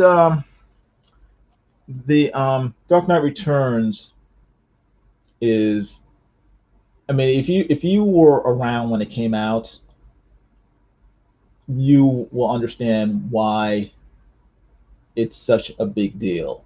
I mean, before Dark Knight Returns, Batman was basically the Adam West version of Batman. I mean, I shouldn't say that because he in terms of personality, he was. You know, he was the friendly, happy-go-lucky, not happy-go-lucky, but you know, he was the buddy of the cops and stuff. I mean, they were never suspicious of him. You know, I mean, it was the Neil Adams Batman. He was a detective. He was best buddies with Commissioner Gordon. I mean, he still is in a sense, but he was a nice guy. He was nice guy Batman. When Dark Knight Returns came out, and Frank Miller turned him into a grumpy, curmudgeon-y, you know, elderly, you know, badass who, you know, was breaking people's legs and tossing them through windows. That was a completely different Batman than we'd seen probably since the early 40s. So that's why Dark Knight Returns was such a big deal. I mean, it was like just returning Batman straight to his roots, and everyone was just like, "Holy, what the heck!" And Dark Knight Returns completely influenced every comic book after that. I mean, the whole grim and gritty stage of comics back in the '90s, that was completely based on Frank Miller's Batman and on what Frank Miller did with Wolverine in the Wolverine miniseries back in, I think it was like '84, I think. So Frank Miller revolutionized comics with Dark Knight Returns and everything. Fly Fox Pro says, yeah, that Batman in the Killing Joke was totes a noob who wasn't dark at all. Well, the Dark Knight Returns, I mean, Killing Joke came out after Dark Knight Returns, didn't it? I'm pretty sure it did. I mean, Dark Knight Returns was, you know, came first, and then Alan Moore wrote the Killing Joke and stuff. But I mean, that spun off of sort of like the dark Batman that Frank Miller brought back.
Try not to mess this up. All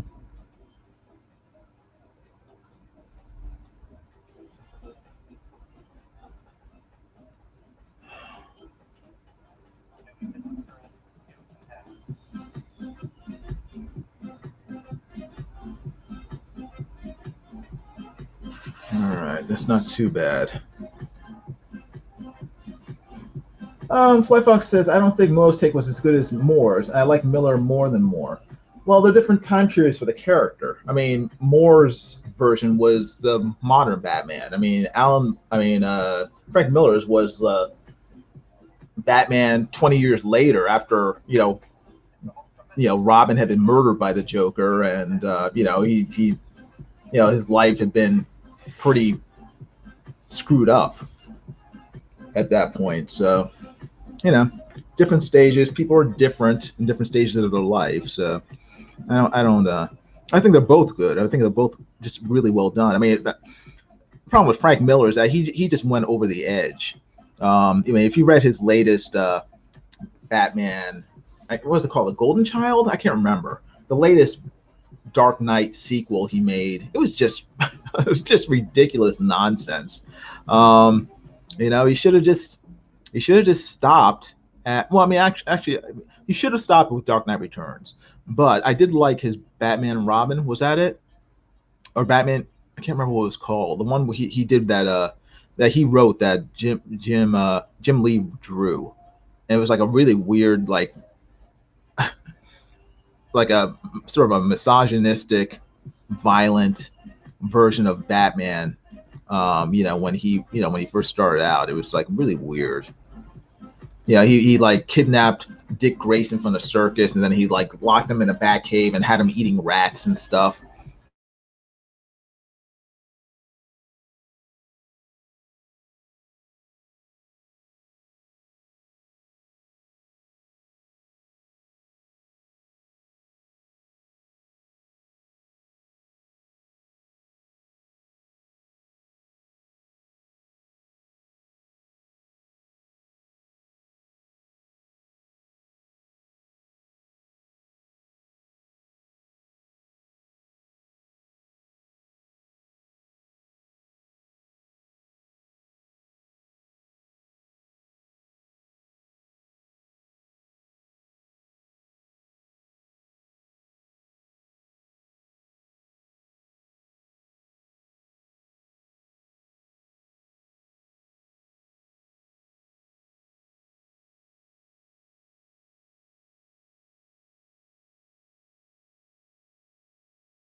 Okay, okay, I'm back.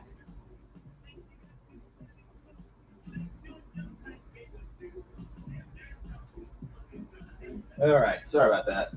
Internet went wacky. Okay. Yeah, All Star Batman and Robin. Thank you, P Money. Yeah, and yeah, my internet. It does that at least once a stream. Of course, it can never go smoothly. Um, hey, P Money, you have a good night. Have fun on your vacation. Take care, and watch out for bears.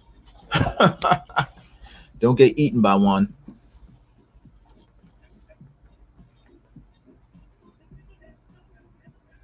Oh, great. Can we hear you be wrong about more stuff? I'm sure you will. If you listen to me long enough, you will hear me be wrong about pretty much everything, except on the stuff I'm not wrong on. I'm wrong about everything except for the stuff I'm not wrong on. You can pretty much count on that.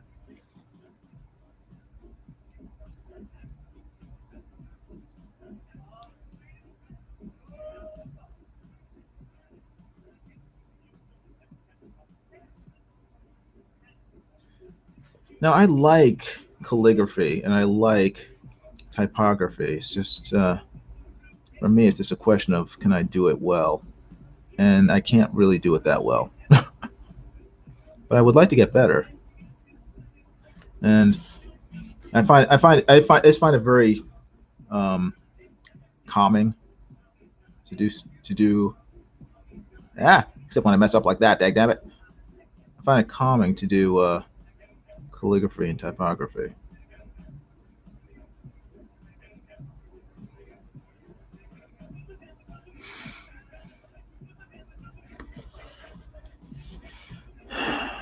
And get my glasses on.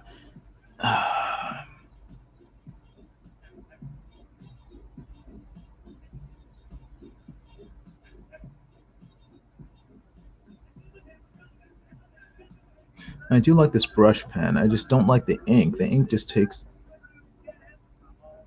too long to dry.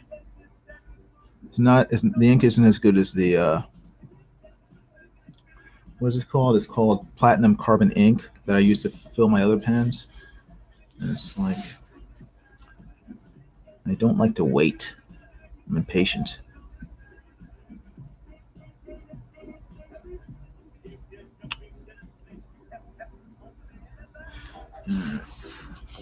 That's good enough. What did you think of Savage Dragon back in the day? I never liked it. Never liked Savage Dragon. I was never a big fan of Eric Larson's artwork. I thought it was sloppy and crude. You know, he wasn't. Nah, I just didn't like it. I didn't like him when he was on Spider-Man. Um, so you know, I thought the story itself was original. I thought it was interesting, but I never really appealed to me. And then the later issues, you know, once he decided to just abandon storytelling just to make the comic to basically into a porn comic, I was just like, forget it. This guy's nuts.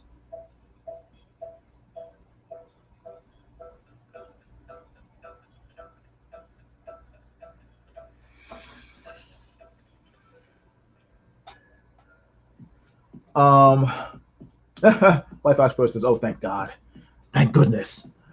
I don't like it very much either, especially compared to the other Image guys. Yeah, well, the other Image guys at least had artistic talent, if not, if even if they weren't the greatest writers in the world, except for Rob Liefeld. I don't I don't find him talented at all, but yeah, he came up with Deadpool, so I can't knock him too much, but I mean, Eric Larson and Rob Liefeld were the least talented of the Image guys, and Liefeld benefited from being just a great self promoter of himself. You know, he had the hold on. He had the Ethan Van Sciver gift of self promotion. So he was, even if he wasn't the greatest or good at much of his stuff, he was able to talk his way out of it. Convince people that he was talented, and acquire Levi 401 jeans commercials for himself to help promote him and his brand. So he had that going for him. Eric Larson, he just, I don't know. Do you know how Mike got the gig to work on a Savage Dragon spinoff? I asked him, but he never sees the question. I have no idea. I don't. All I know about Mike's work at Image is what he may have said during his live streams. I don't really know much of what he's done. I mean, I think. Well, I mean, I know he worked on Justice League for DC back in the, I guess, early 2000s, but I don't know much about his time at Image at all. Again, other than what he said during various live streams. He said, Fly Fox says, Valentino has grown on me quite a bit. Yeah, I mean, Jim Valentino is a talented guy. I wasn't a big fan of what was it called? I can't remember the name of it. Not Street Hawk. It was what was the name of his character for Image? Hawk. It was a guy. It was a superhero who had AIDS. But I can't remember his name. It was an interesting concept idea. Shadowhawk, thank you, Street Hawk. I think that's a TV show. Shadowhawk. But yeah, no, I like the idea, but I just never got into that book. Because I was a big, I mean, because I'm an artist, I was a big fan of the art, the artist guys from Image, McFarlane and Jim Lee. Those are the guys that I followed really and paid attention to.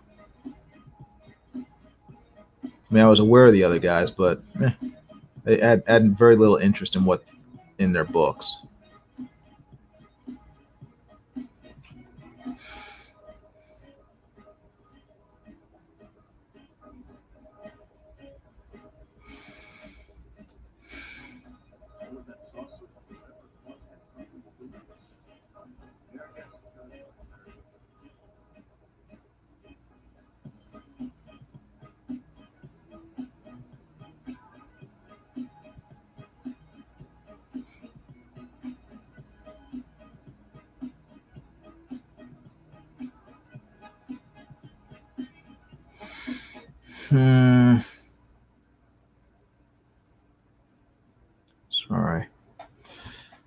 Sorry, I frustrate myself.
All right, that's okay.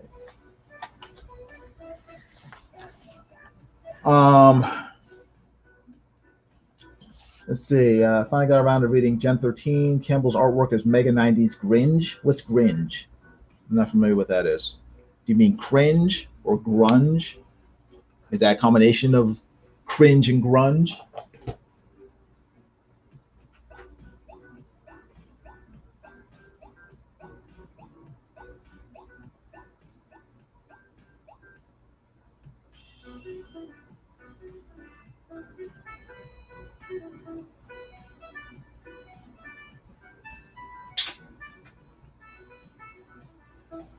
There we go. Being in focus is good. It's always good to be in focus. All right. Cringe. Okay. I don't know if his. I don't know if I call it cringy. I mean, it's I mean, it looks like his style. It looks like his current style. I mean, if anything, I say that his style hasn't changed since the 1990s, which is fine. I mean, I liked his artwork on uh, Gen 13. I'm not a huge fan of his stuff, but yeah, nice.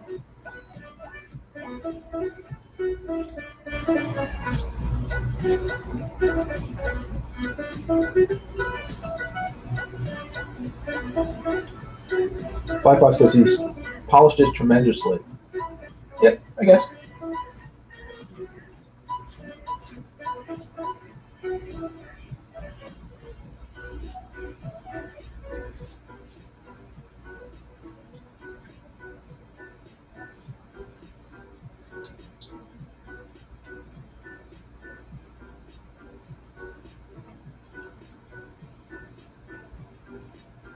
Says that early stuff is rough. Really? I didn't think it was rough at all. I, mean, I remember his stuff from Danger Girl and Gen 13. I thought it was cool. But everyone's different. That's fine.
Rabadi 10 years ago, was released today from the federal penitentiary after serving 11 years of a 10th life sentence. To this day, the $250,000 in gold bullion involved in the original crime has not been recovered. Police officials doubt the gold can be recovered, pointing out that should the gold be found by trappers, the insurance company would have a first claim. $250,000 in gold looks like it could be a file. Hey, I feel like a liquor check.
I'm still here. I haven't left.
All right.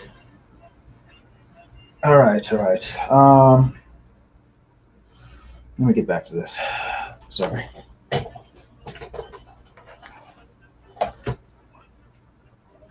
Get sucked into stuff. All right.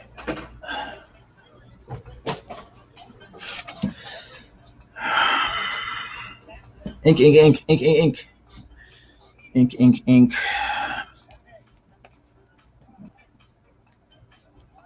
All right.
Oh, let's see. Yash says my dog eats 3 pounds of raw beef in 2 minutes. That's a lot of food. You guys like horror comics? I strongly recommend Ibon Press. They have awesome art and great comics. Okay.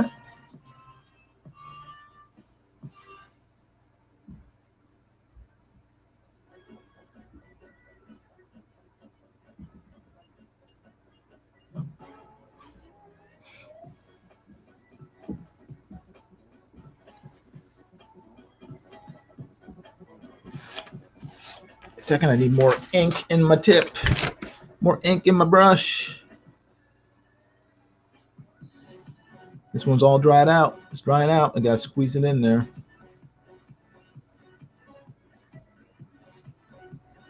It's getting there. It's getting in there. There we go. There we go. Look at that ink flow. That ink's flowing. Hopefully it won't flow too much. Don't want it to flow too much, just enough. Uh-oh. That may have been too much. Ah! Duh! That might be too much.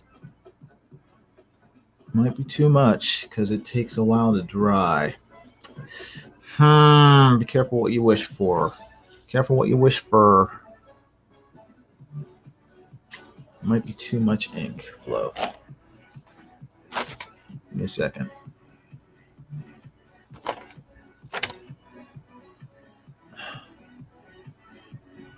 Gotta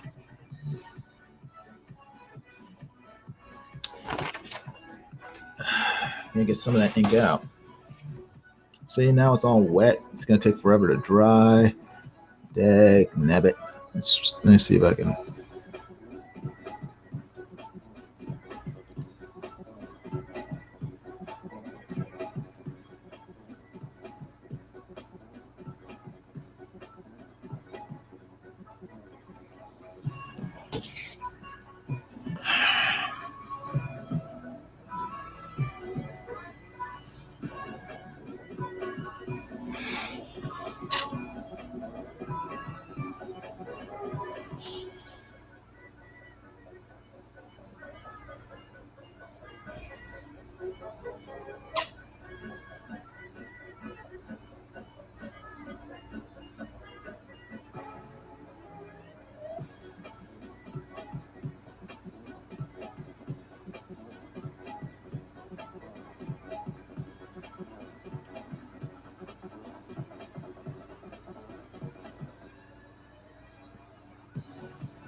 All right, that's okay. Not too bad.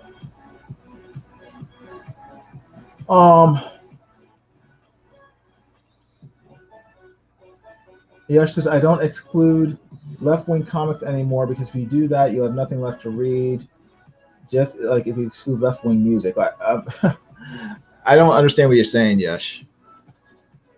I mean, most comics are not overtly left-wing or right-wing. I mean, at least historically, most comics are pretty much middle of the road. It's only been probably in the last decade that comics are left-wing or right-wing, really. And music is pretty much down the middle too. I mean, I think you're talking about creators more than the actual content.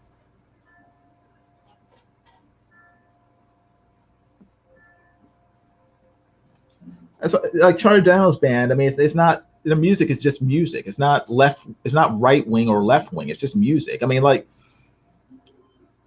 Boy George, Michael Jackson. I mean, all those guys. I mean, it's just music. It's not left wing music. I mean, when you say left wing music or whatever, I think like what they're singing about is like left, like, you know, abortion on demand, blah blah. You know, that's not. It's just music. So, I mean, the people who sing the music, who write the songs, might have certain politics, but it's not necessarily reflected in their music. Billy Joel, I'm sure, is liberal, but his songs generally aren't. So,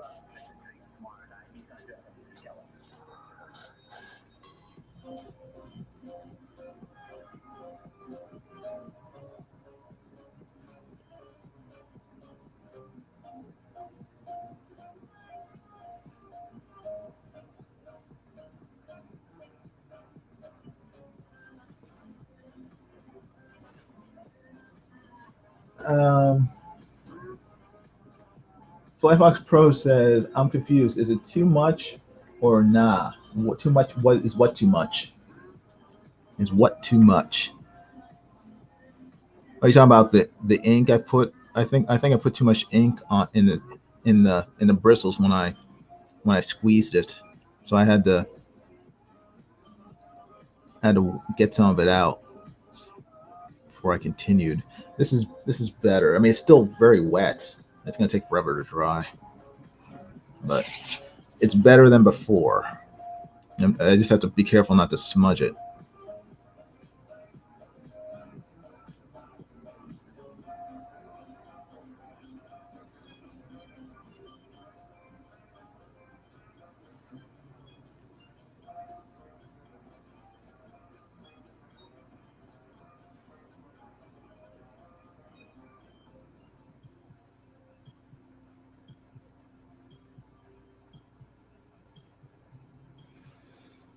Hmm.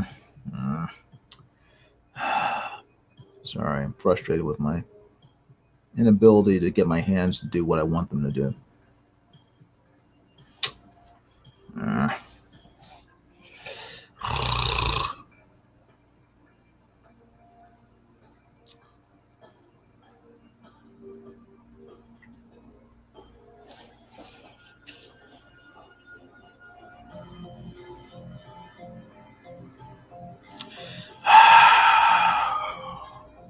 Oh, goodness.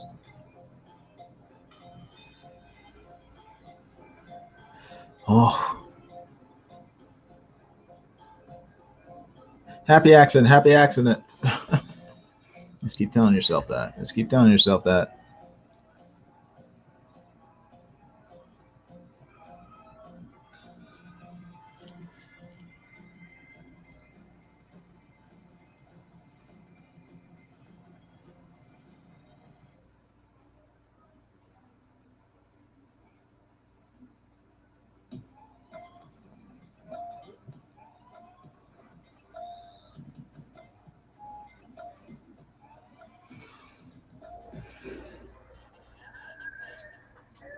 Lil Wayne has criticized Bush and Trump in his music. Well, that's fine. I mean that's what I'm saying. I mean, if if a certain song is explicitly political, then you can say that. But generally, most songs are not political in nature. Um, I mean, they're just songs. I mean, I can't. The only song I can think of from Charlie Daniels is "Devil Went Down to Georgia," and that's not a political song. It's just a song about the devil, playing violin. "Beat It" is a song about, I don't know, what's it about? I can't remember. Gangs dance fighting, I guess. It's not political. They're just songs.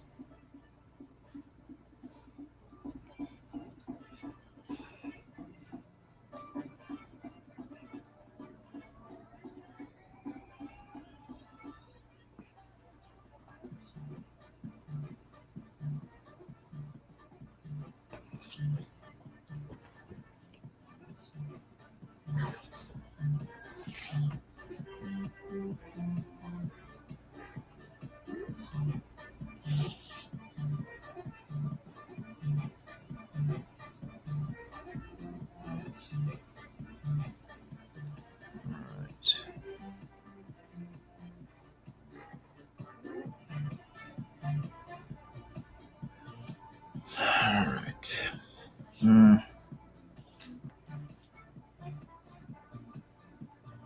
Yeah.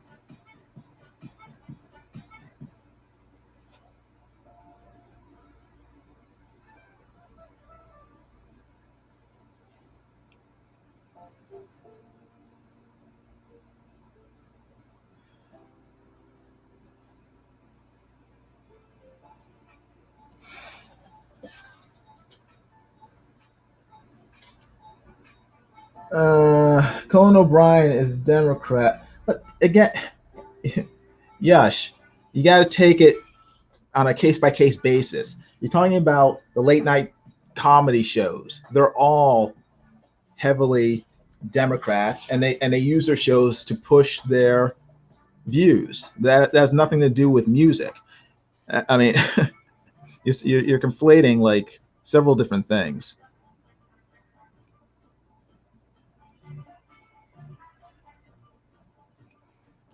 Like David Tennant, the guy who played Doctor Who like a decade ago. He's liberal, but if you watch Doctor Who, you don't know his politics. So that's what I'm saying. It's like, just because someone happens to be liberal doesn't mean that the stuff they create mirrors their beliefs, or everything they create mirrors their beliefs. They may, sometimes people just want to make music or just act. So I would say take it on a case by case basis. If someone who's extremely left wing creates something that has no politics in it, then just enjoy it for what it is. If someone who's right wing creates something with no politics in it, enjoy it for what it is. I don't decide to back something based on a person's politics. I decide based on what the product is.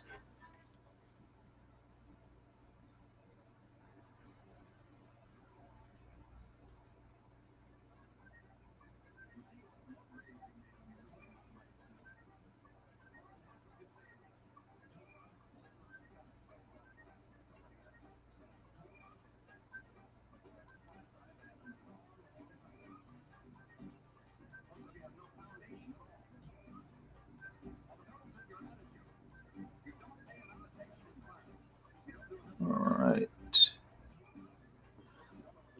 Getting there.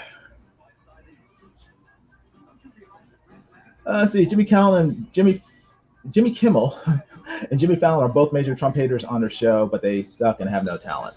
I would say that Jimmy Fallon has talent. Jimmy Kimmel does not. I never liked Jimmy Kimmel. And Jimmy Fallon, I think, is terrified of getting canceled because people are so mad at him for treating Trump decently when he came on his show 4 years ago. So I don't know if he's so much a Trump hater as he is terrified of Hollywood and what they would do to him if he did not rag on Trump all the time now. He's trying to make up for his past sins, quote unquote sins, of treating Trump like a human being when he was a guest on his show. So, but yeah, Jimmy Kimmel's a jerk. He always has been. Now he's a hypocritical jerk because he's now all of his blackface videos have come back to haunt him. He's claiming that I changed, blah blah. It's like, whatever. You're just a lying hypocrite who's scared of losing his job because all the stuff you thought was funny 15 20 years ago is coming back to bite you in the butt.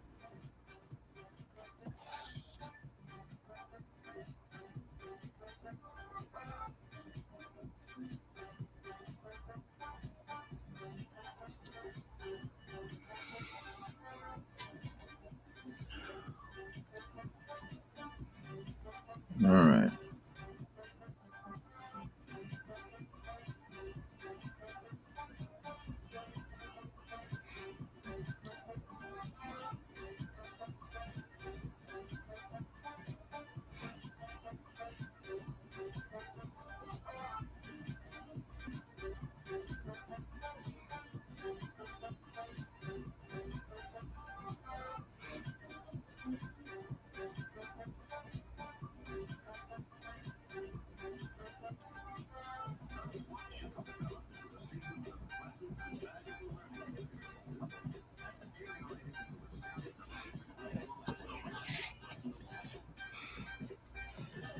See, those letters are still wet. Can you see that?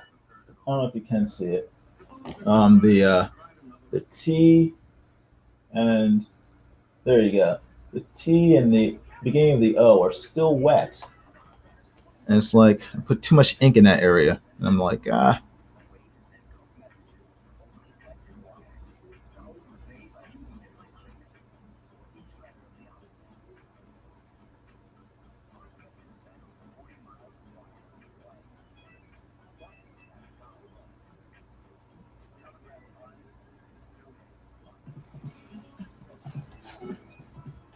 open. All right.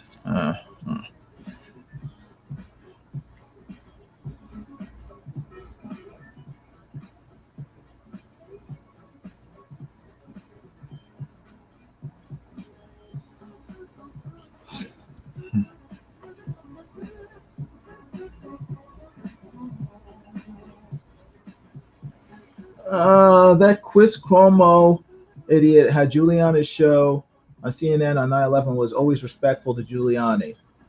Actually, respectful to Giuliani. I was surprised. Yeah. Well, Giuliani is still, he still has some cred for his response to 9/11. And so that especially on the anniversary of 9/11, it's like you can't attack someone like Giuliani on a national TV unless you want have a good portion of the country going after you for if at the very least for not respecting the people who died that day. So that's why he was nice to Giuliani. If it were any other day, he wouldn't have been.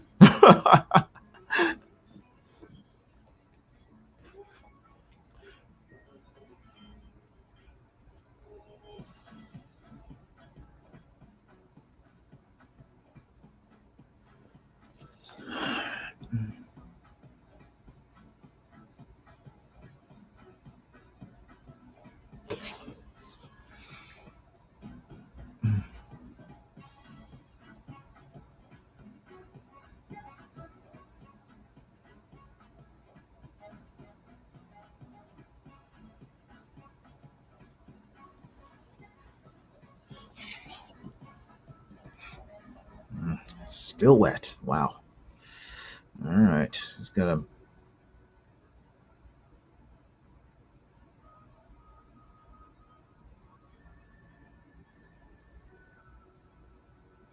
Be careful.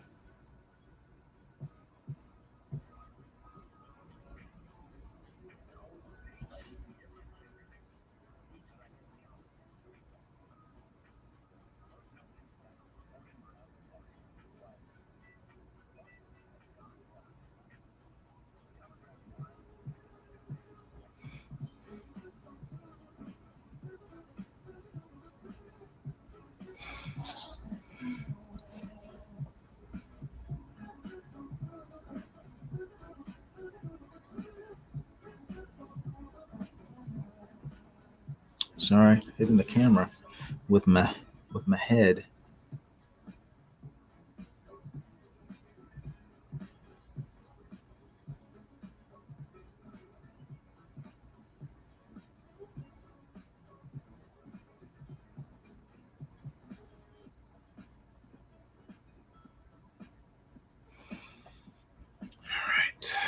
All right. It's not perfect, but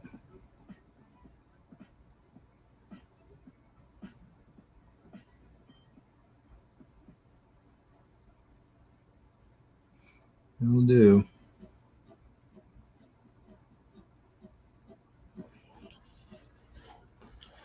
All right.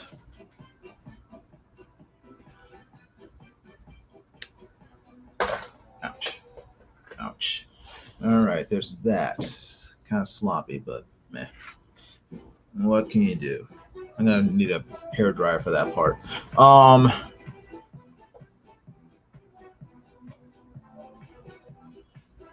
Now, this part, the box.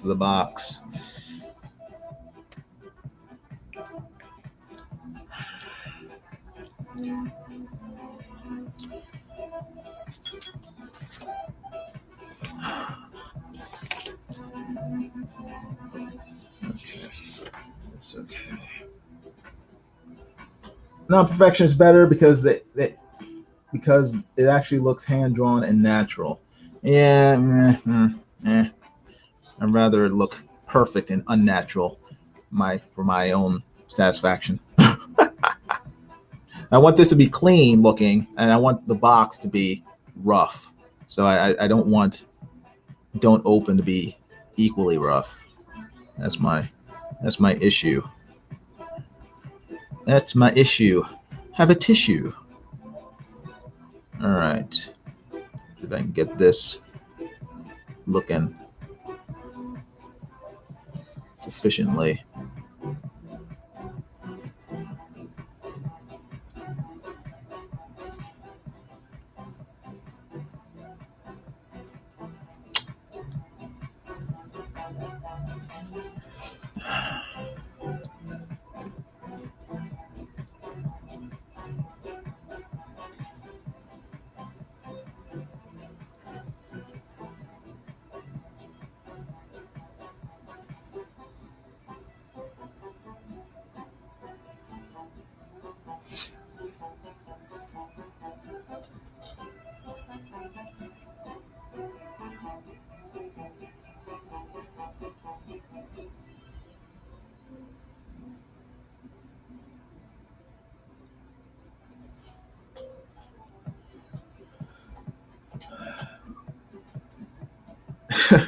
It's just a title page, Yush. You're not going to see what we're talking about until later on in the story.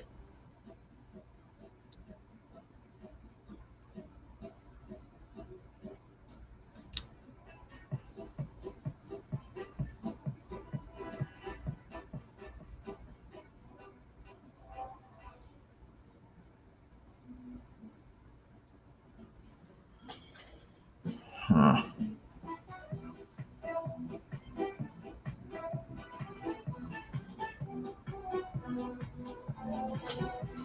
All right. Yeah, that looks okay, I guess.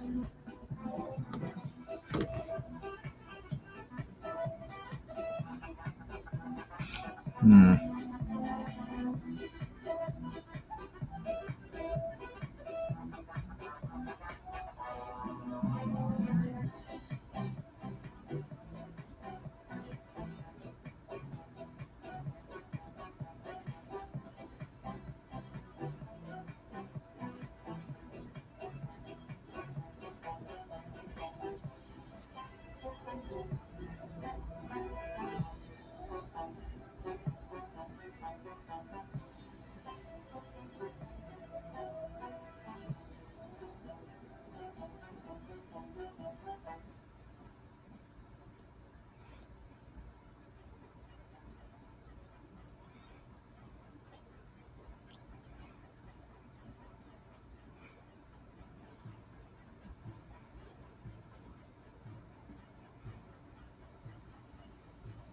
Hmm.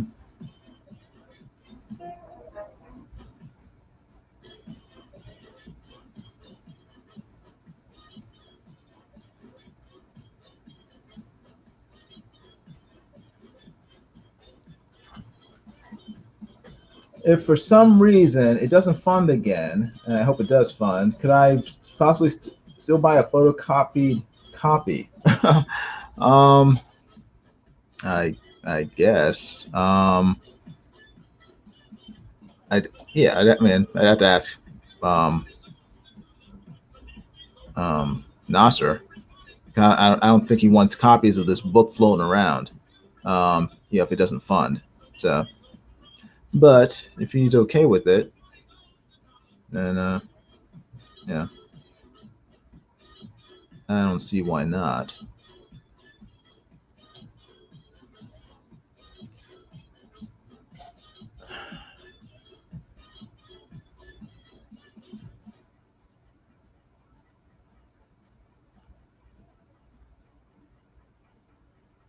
Well, hopefully we won't have to worry about that. Hopefully it will fund, and you'll be able to get your own professionally printed copy rather than bad Kinko's copies.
All right. Yes, I think it'll fund this time. Maybe just make the campaign page more enticing somehow. Well, we'll have everything will be done, so we'll be able to put more stuff on it. Well, not the whole book, but before I only had 4 pages that were drawn. I mean, there was no lettering or anything, so it'll be more interesting this time, and more people will have heard about it by then. So.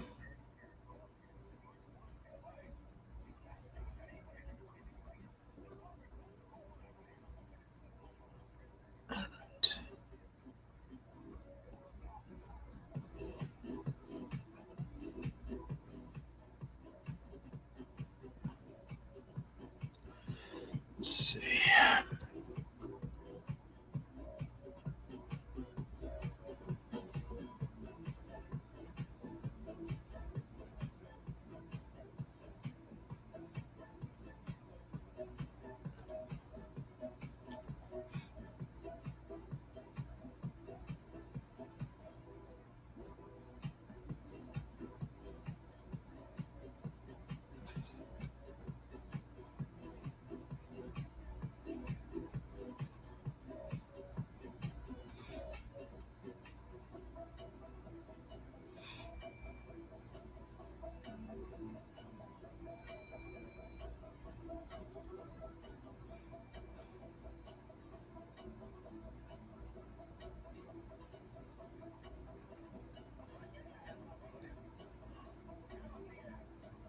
Let's see. All right. Trying to figure out exactly how I want these letters to lay. Is that still wet? It's still wet. It's still wet. Still gotta be careful with it. I'm gonna blot it in a few seconds because it's like it's gonna annoy the heck out of me. Let's see, is that yeah.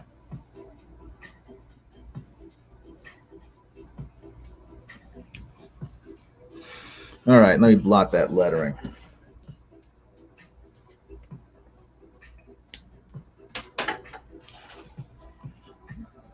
T and the O. Hopefully I won't mess it up. Actually, let me use this. Let me use this paper towel. Hopefully it will be easier, more absorbent.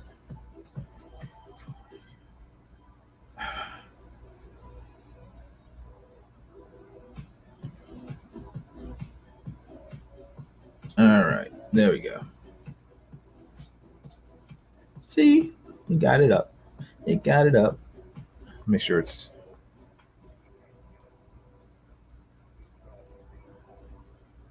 Yeah.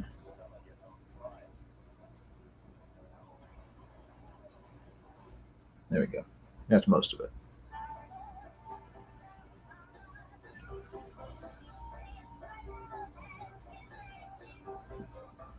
There we go. Good. Done.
Hmm.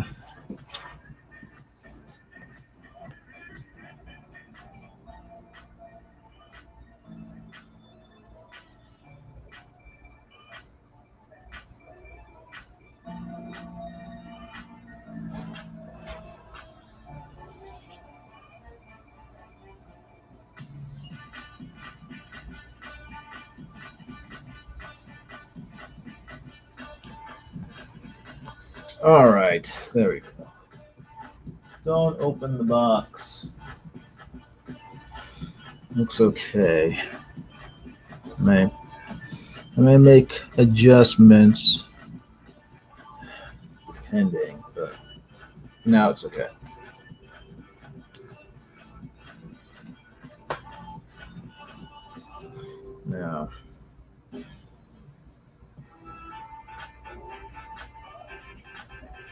Now, now. What am I doing? Banner.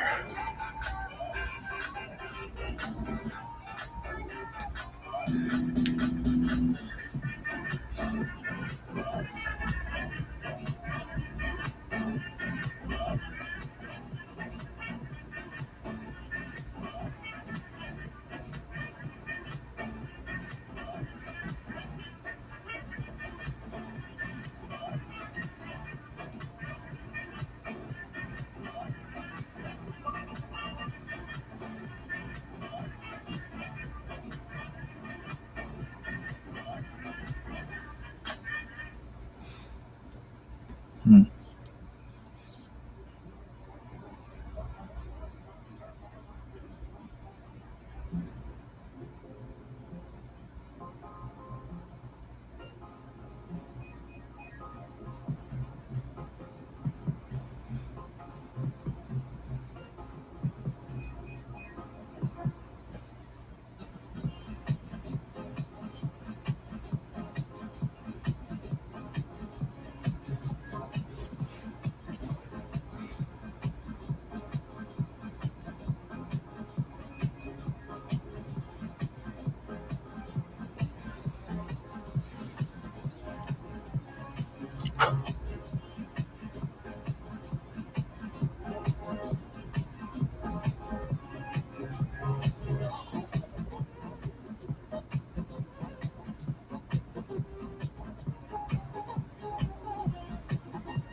Hmm.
Let's see.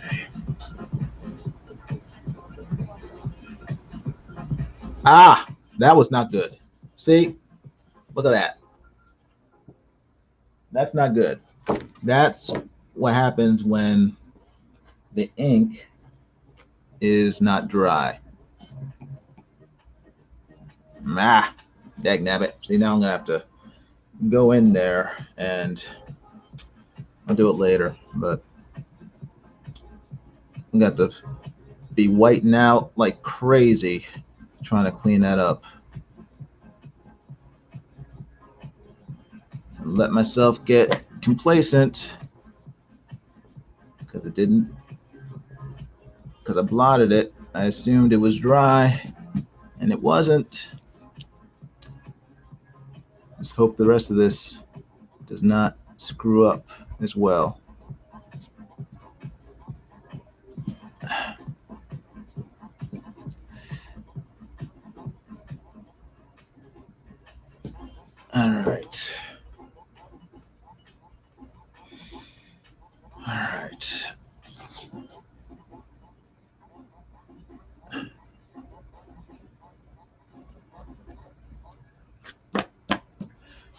right, all right, all right. Dang it. I knew it. I knew it.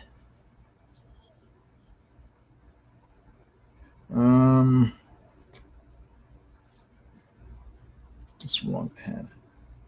This is the right one.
Now, all over the country this month, thousands of people are going to summer camp, where they awake every morning and go to sleep every night playing to the bugle.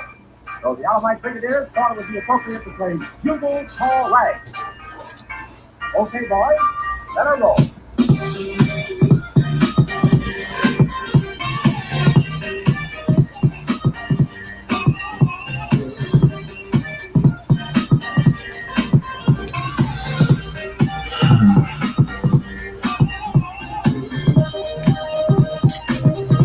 Oh. Why was comic art so simple and unimpressive back in the day? What was wrong with artists back then? It depends on what comics you were reading. So it depends. Some art was simple, some was very complex. There you go. Now, all over the country this month, thousands of people are going to summer camp, where they awake every morning and go to sleep every night playing to the bugle. So the Alabama Brigadiers thought it would be appropriate to play Bugle Call Rags. Okay, boys, let her roll.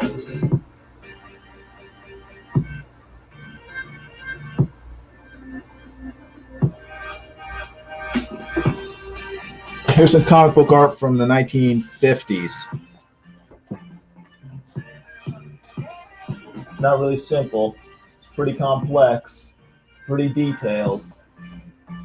So it completely depends on who's drawing it, you know, who the artist is. So to say that, you know, all this stuff. I mean, it's beautiful art. Shading's awesome. Details are awesome. It's a lot more complex than a lot of art you see nowadays. So I would say that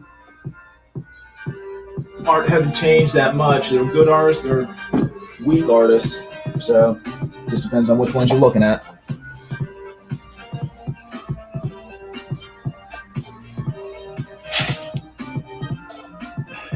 That stuff looks nothing like Batman Hush. What are you talking about? You're talking about based on an artist. You're talking about based on one particular artist, Jim Lee. You know, 90% of the art out there does not look like Jim Lee. I mean, you look at Jim Lee's art, you compare it to Tim Sale's art, they're night and day, but they're both modern day artists. So it has nothing to do with the time period. It has to do with each artist. I mean, you can ask, you know, how come, you know, Tim Sale isn't as good as Jim Lee? You know, because he doesn't draw like him. There are plenty of artists out there from the past who drew just as good, if not better, than Jim Lee. So, you know, guys from the 40s. What was his name? You know, Mac Rayboy. Who's the one I'm thinking of, though? Lou Fine, phenomenal artist from the 1940s. Very detailed art. So, you know, kind of comparing. I don't know. I think I'm making false comparisons based on the time period. All right. Now,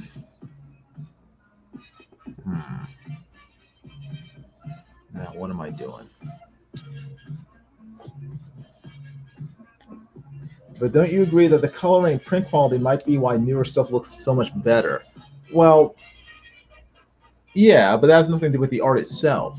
That's just the printing process. I mean, if you took some of those comic books from the 1940s and printed them on modern paper, yeah, they look better because modern paper is better in general. It's not like just like cheap pulp paper, cheap newsprint. So, I mean, that's different. If you took Jim Lee's art and printed it back in the 1940s with 1940s printers and ink and paper, it may not look as good. All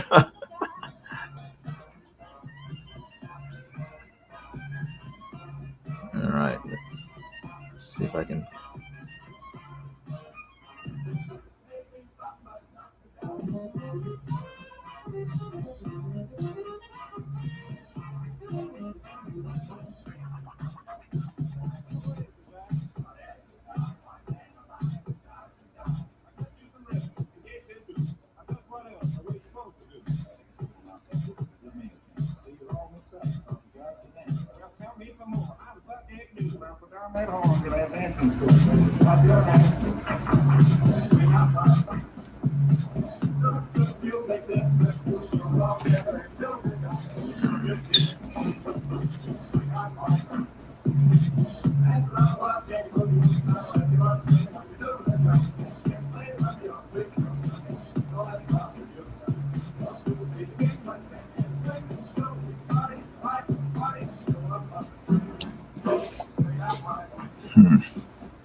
You're all mixed up. Now tell me some more. I'm such a new. Well, for down that home, we'll have answers to.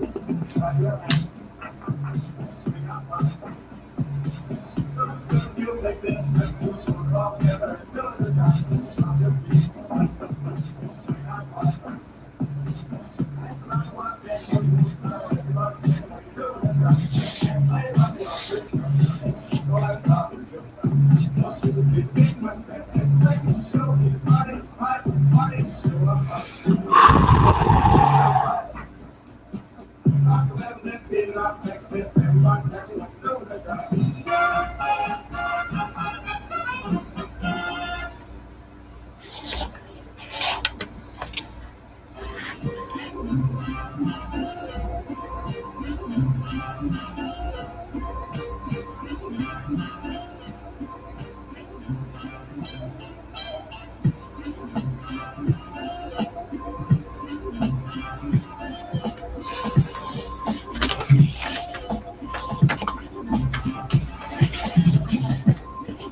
Do you have any? Do you know of any? Ugh, my brain. Do you know of any modern low fantasy comic book, Conan style, with lots of big monsters in it? No. Hellboy? I don't. Other than Conan, I mean, I don't. Yeah, off the top of my head, I would say no. I'm not not a big reader of fantasy comics. I mean, other than, you know, the usual suspects. But yeah, I tend to read mostly superhero comics. I don't know of any off the top of my head other than Hellboy, and that's pretty old.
Hmm.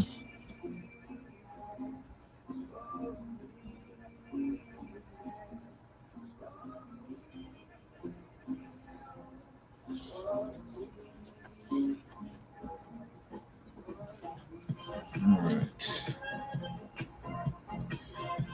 All right. All right. All right. All right. Let me try to clean this up. This mess I made. Should I try it now or just do it off stream? That's a mess. Let me do it off stream. That way, when I screw up again, you won't have to see me cry. Let's see. Where did my pen go? Are you getting less introverted doing all these live stream chat videos? Less introverted? I mean, no. I don't know. I mean, it's just. I guess I'm getting more used to drawing in front of people. If that's what I mean. That's the only way I'm becoming less introverted. I don't like drawing in front of people because I mess up. I don't like people seeing me mess up when I draw. I'd rather they just see the final product and not see all the mistakes I make in the process. So,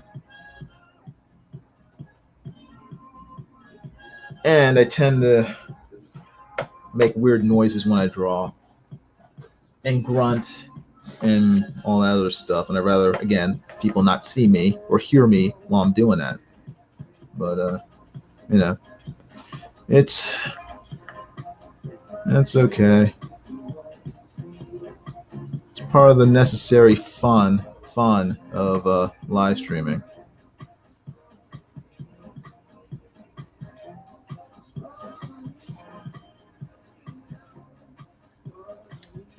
And when I'm tired, I can't just like stop and then like rest for 15 minutes or so.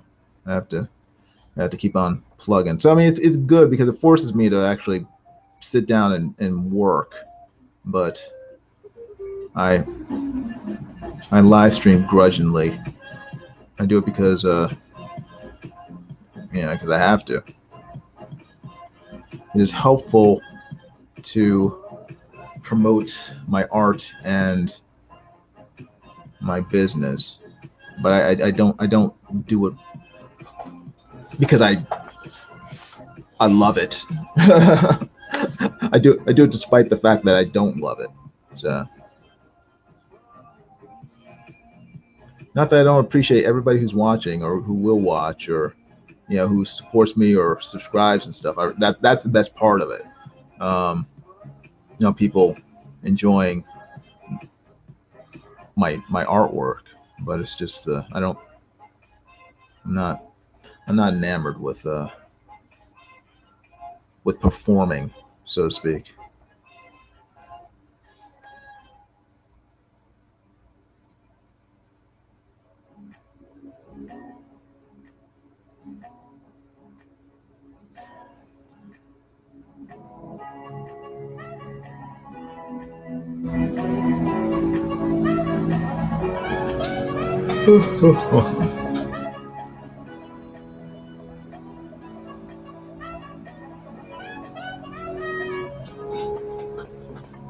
Do you think introversion can go away with more exposure to people? I've always been extrovert, so I'm curious to know.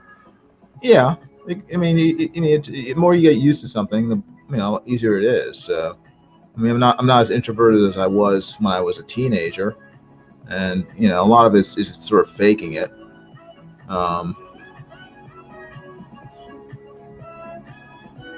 Which is most of what I do. So yeah. But do you overcome it? I don't know if you overcome it. I think you just learn to deal with it. I don't want to make it sound like it's a bad thing. I mean, I have no problem being an introvert. It's just that I don't like, it's just that you have to interact with people at some point. So you just learn how to do that.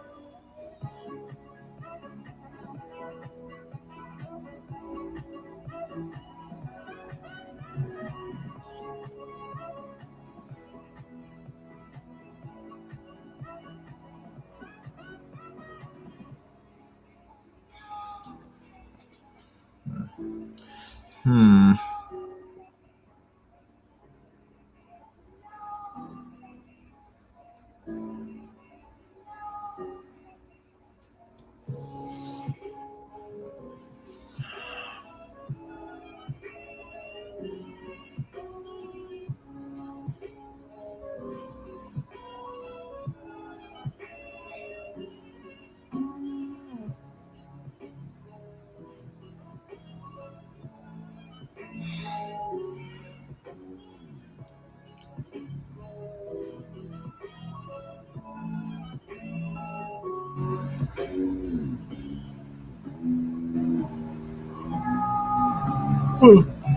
Oh, excuse me. Pardon me. What time is it? It's 1 o'clock. 1 o'clock in the a.m., folks. For Yush, it is, what time is it? 11? No. 11? No, 10. It's 10 where you are. So,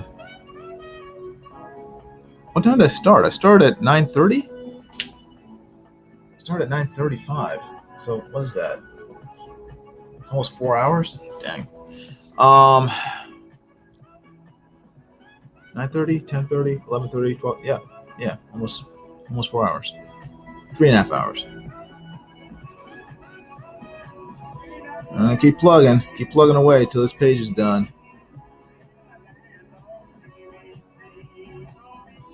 Shouldn't be too much longer, hopefully.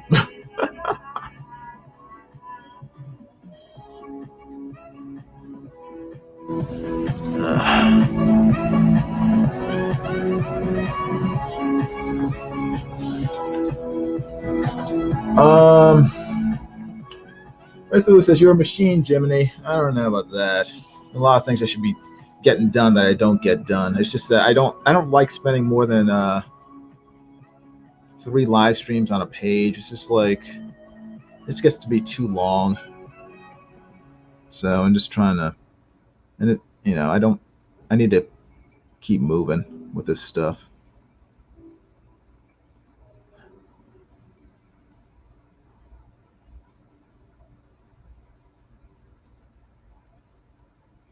And I have other work I need to get done outside of Nasser stuff. So I need to focus on that as well.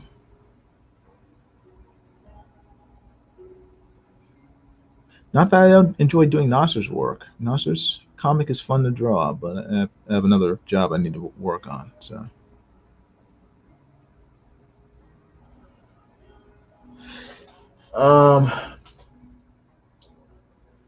Yeah, let's see. Yash says that's why it's better to live on the West Coast. So also, you don't constantly sweat here.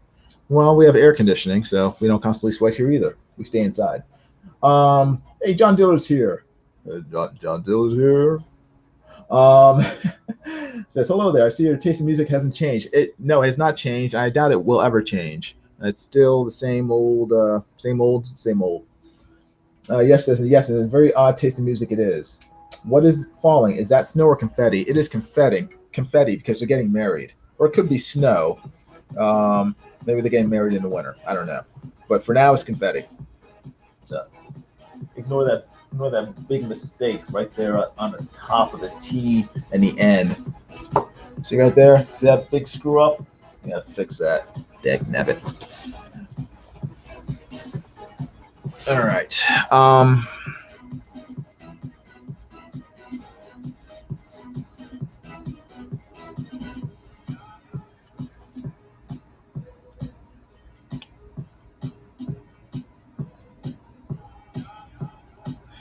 Hey, John, I saw your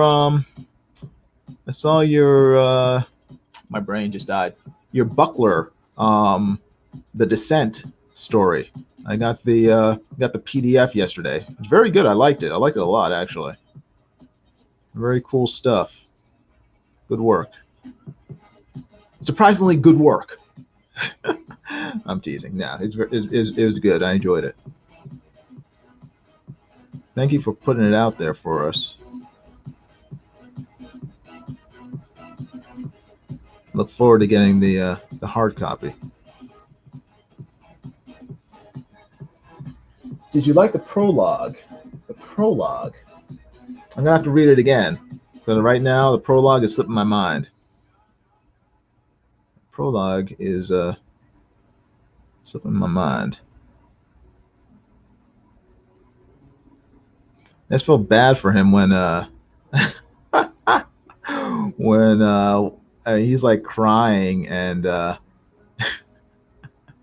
Rick Piper's Canadian Shield is just like it's is scolding him and rips his cape right off, says you're no hero, and he's like crying.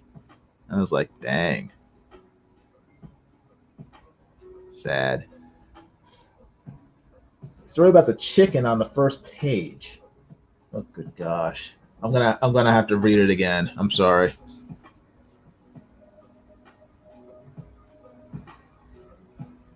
Maybe I just glanced past it. I'm trying to remember. Story about the chicken. I'm old, John. I can't keep all this stuff in my head. Hold on.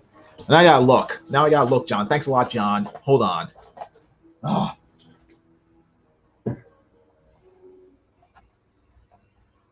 I'll be right back.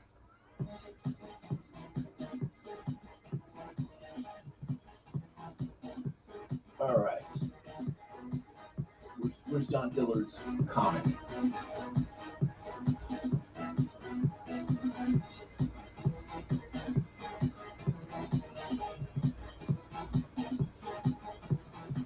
Here we go.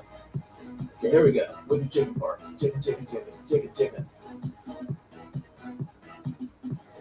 Oh, the story. This little story that you wrote. Okay.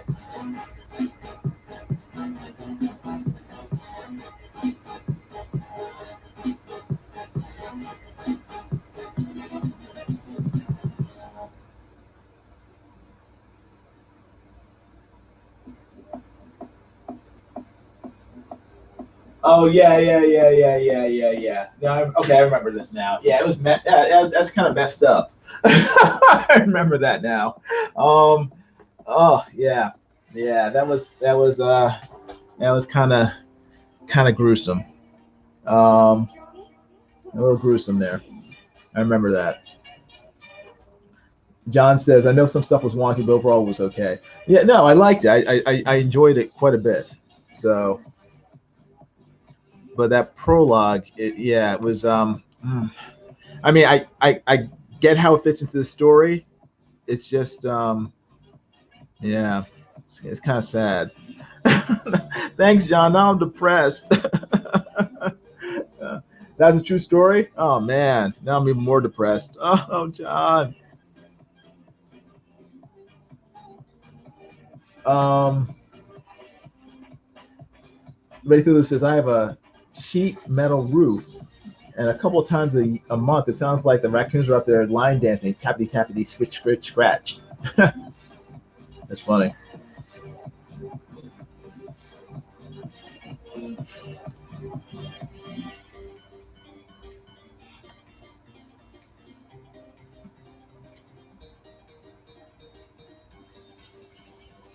All right.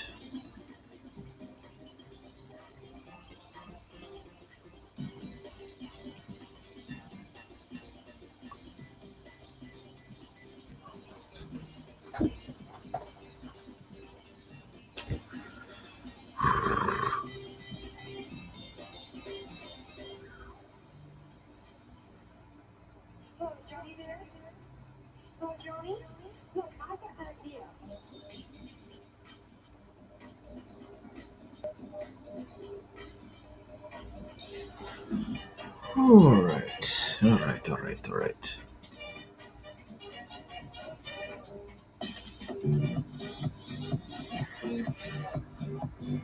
Oops. Sorry. Ah, that was not good.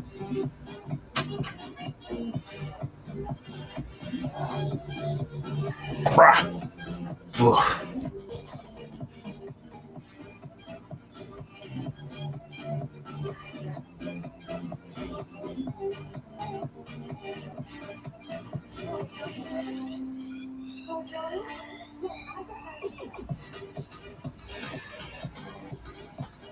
Let's see. John says, I'm currently building a tiny house, 8 by 16 on a trailer. Wow, a tiny home. Oh wow. And I'm thinking of going sheet metal to save on weight. Wow, wow. I'm trying to do it in John Diller's voice. I'm currently building a tiny house, 6 by 8 by 16 on a trailer, and I'm thinking of going sheet metal to save on weight. um, let's see. Cool, cool, cool. Wow,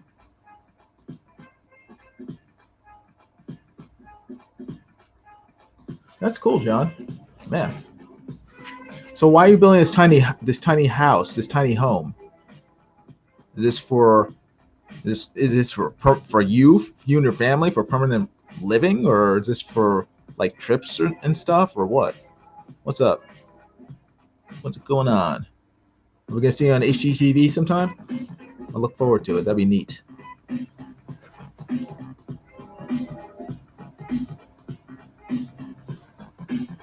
I'm trying to start a new business. Oh, building tiny homes. Oh, wow, that's cool. Wow, that is pretty neat. My wife and I enjoy watching tiny home videos and TV shows. I find them very interesting. Very interesting. Very interesting.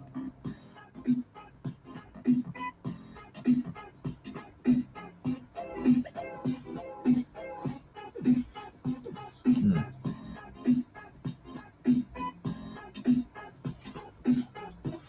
Okay.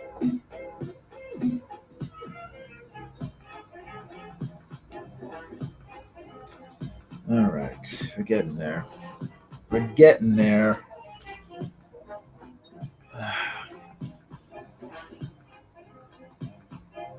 Tiny homes for hobbits. I'm confused.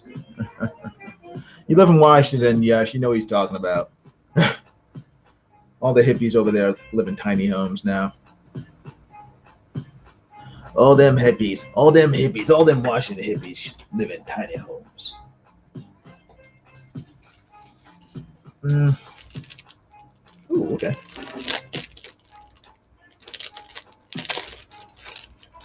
I'm gonna replace.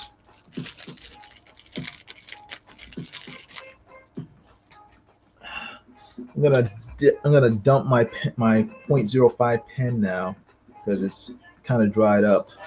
Bye bye pen. Bye. Wave goodbye. Bye bye. Thanks for drawing with me. No problem. My pleasure.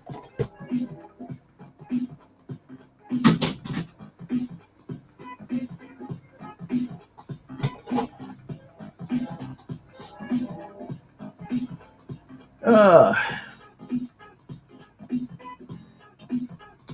Still Draw says this is just a trial, just a room, no bath or kitchen. If I can build it for under 7K, they sell in this area for around 12K for bare room with electrical. Interesting. Hipsters like tiny homes because they want not to bathe and then sit in coffee shops all day and make everyone smell them. Oh boy. Oh man. And so they are never home. They prefer tiny homes. If I can do it in one a month, it will replace my income, and if it sells in a timely manner, if it works, that will be my new job. Cool. I hope it works, and hopefully you will have lots of lots of clients to buy them. Oh, oh, oh. Sorry. Uh,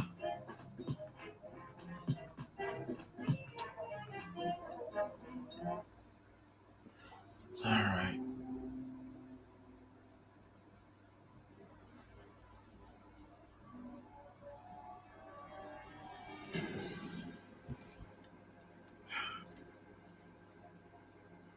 All right. Now I took a pen out. That's not it. This it? That's not it. There it is. Knew I had a replacement in there somewhere. All right.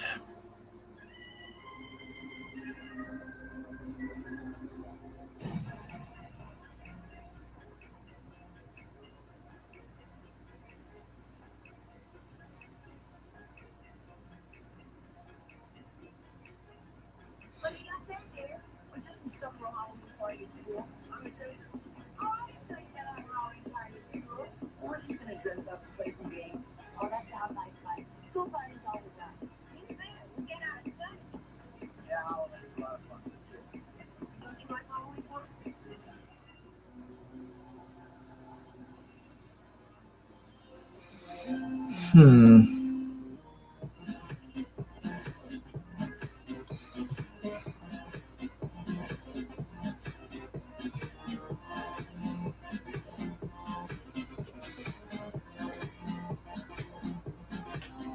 Um. If not, I'll keep it in camp with it. Oh, that's good. Cool. No problem living in a tiny home.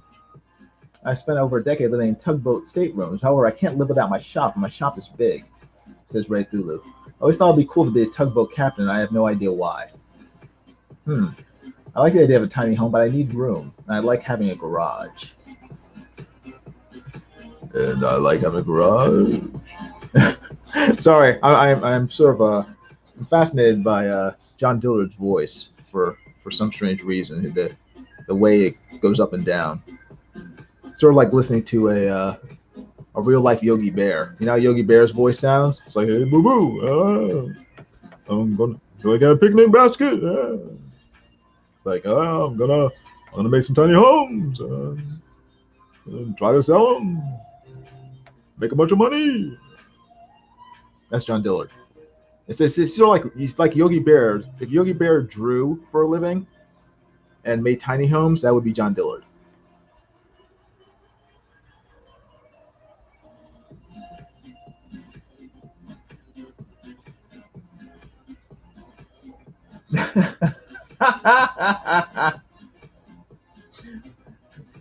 John says, I have a beautiful melodious voice. I have a beautiful melodious voice. He says, worst Yogi Bear impression ever. I like the idea, meaning I like the idea of no mortgage. No, that's good. No mortgage is good. I was very happy the day my mortgage was paid off. I was like, yay, I'm free, yay. What do you read about it anyway? You can, I suppose.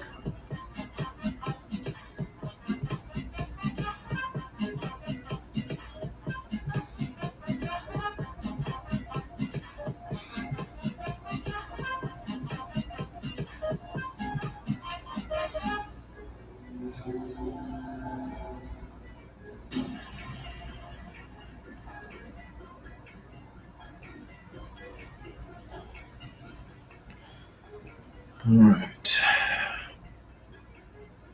But he got said there. But just some stuff for Halloween party to do. I'm a treasure. Oh, I didn't know you had on Halloween party to do. Well, we're just gonna dress up and play some games. Oh, that sounds like fun. School parties always are. You think we get out of stuff? Yeah, Halloween's a lot of fun. Don't you like Halloween fun?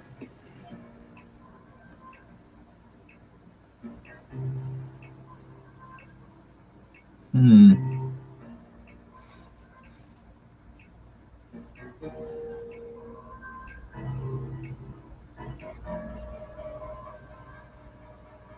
That's what I should. I'll have to do it tomorrow. I'll do it one. Sorry. Thinking about stuff I should be doing. I should have done. Should have gone to the grocery store today. I'll do it tomorrow. I shall do it, or actually today. I'll do it. I'll do it later on today, once the sun comes up.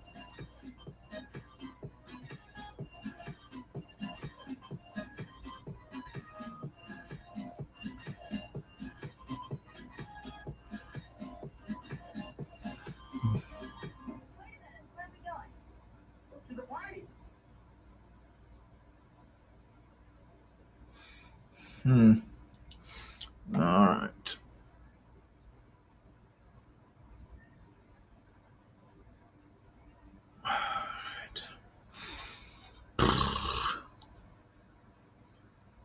Yesh says my voice sounds like Captain Caveman. Okay, that's interesting. Captain Caveman just sort of grunts and yells Captain Caveman. So I guess he says a few words, but not many. People are making nice homes out of shipping containers too. Go up fast, much cheaper than traditional. You don't have to sacrifice having enough space. Yeah, that's interesting.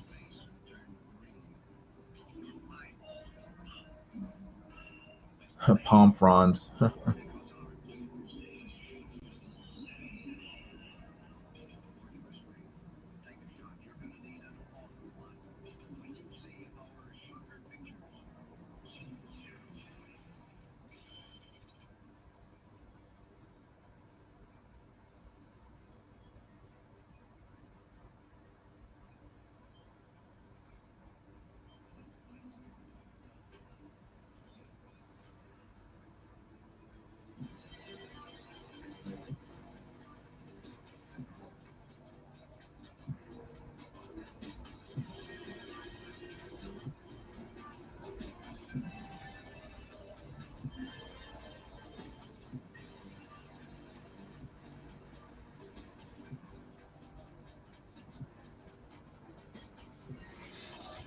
Hmm.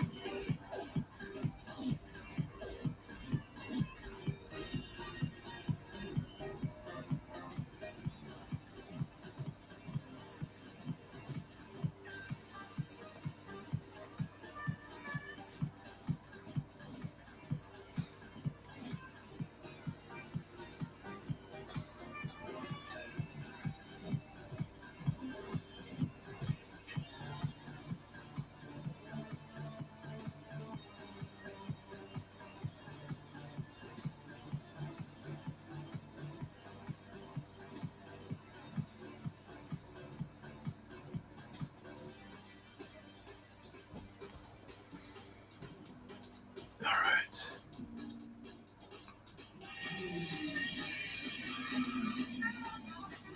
So Captain Caveman is pretty verbose in the newest Scoob movie. Really? I haven't seen that. Did I download that? I can't remember. Um, latest Scoob movie. I don't even know if I have it. I might, but I haven't seen Captain Caveman in decades. Probably since the '80s, since he was on TV.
Oh boy, I'm getting tired.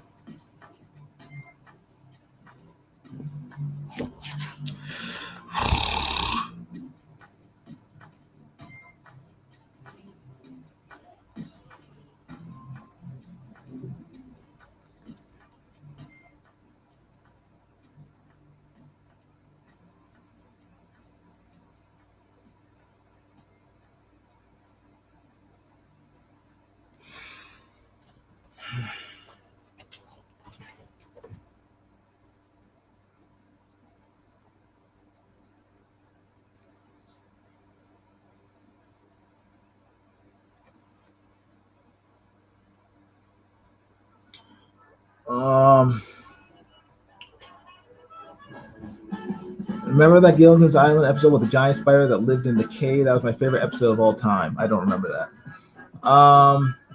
John says, I used the 2x8 planks that were originally the trail decking as the framing for the subfloor.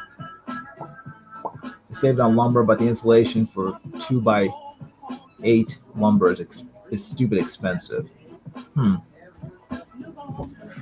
Interesting.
Huh.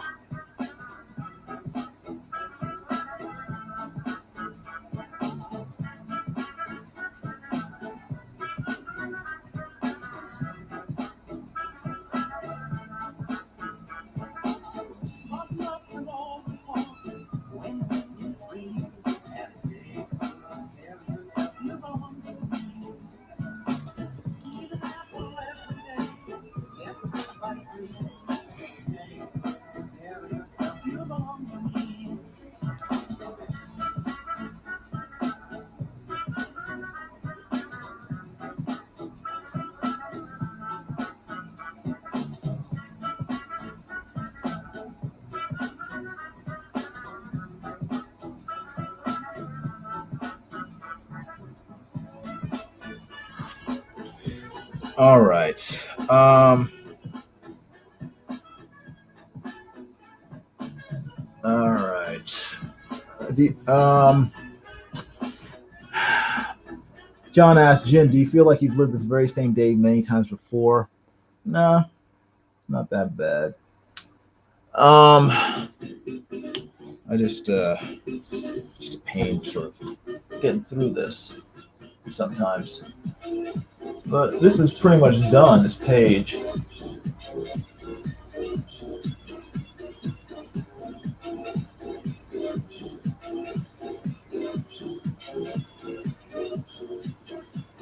Page 11, A Secret Comics Presents. And yeah, I just need to, mainly just need to fix this old massive mistake I made trying to erase the pencils on ink that was not completely dry. Dagnabbit. Pain in the butt. And now I gotta fiddle with whiteout pen and try to make it look clean. But anyway, that's it. Hope you guys enjoyed watching. How long have I been doing this? It's been 4 hours now. So it's medium-sized live stream. Not my longest, not my shortest. Somewhere in between. This is a Goldilocks stream. Just right. But yeah, so I'll clean it up and then move on to the next one. Well, actually, move on to other work after this. So Let's see. There we go.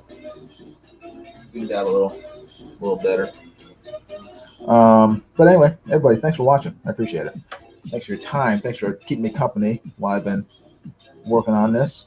And yeah, make sure to subscribe to my channel if you haven't already. Make sure to hit the bell for notifications for future videos. And also, please make sure to give this live stream a thumbs up before you take off.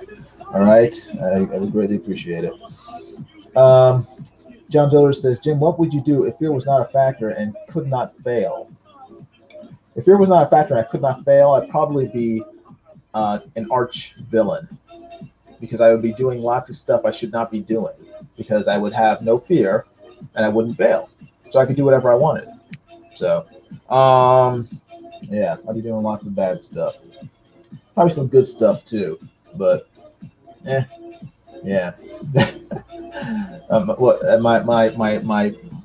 My tendency to fail and also my fear of various things keeps me out of trouble. Let's put it that way. Let's see. John Doe says, that looks beautiful, Jim. Oh, well, thank you very much, John Diller. I appreciate it.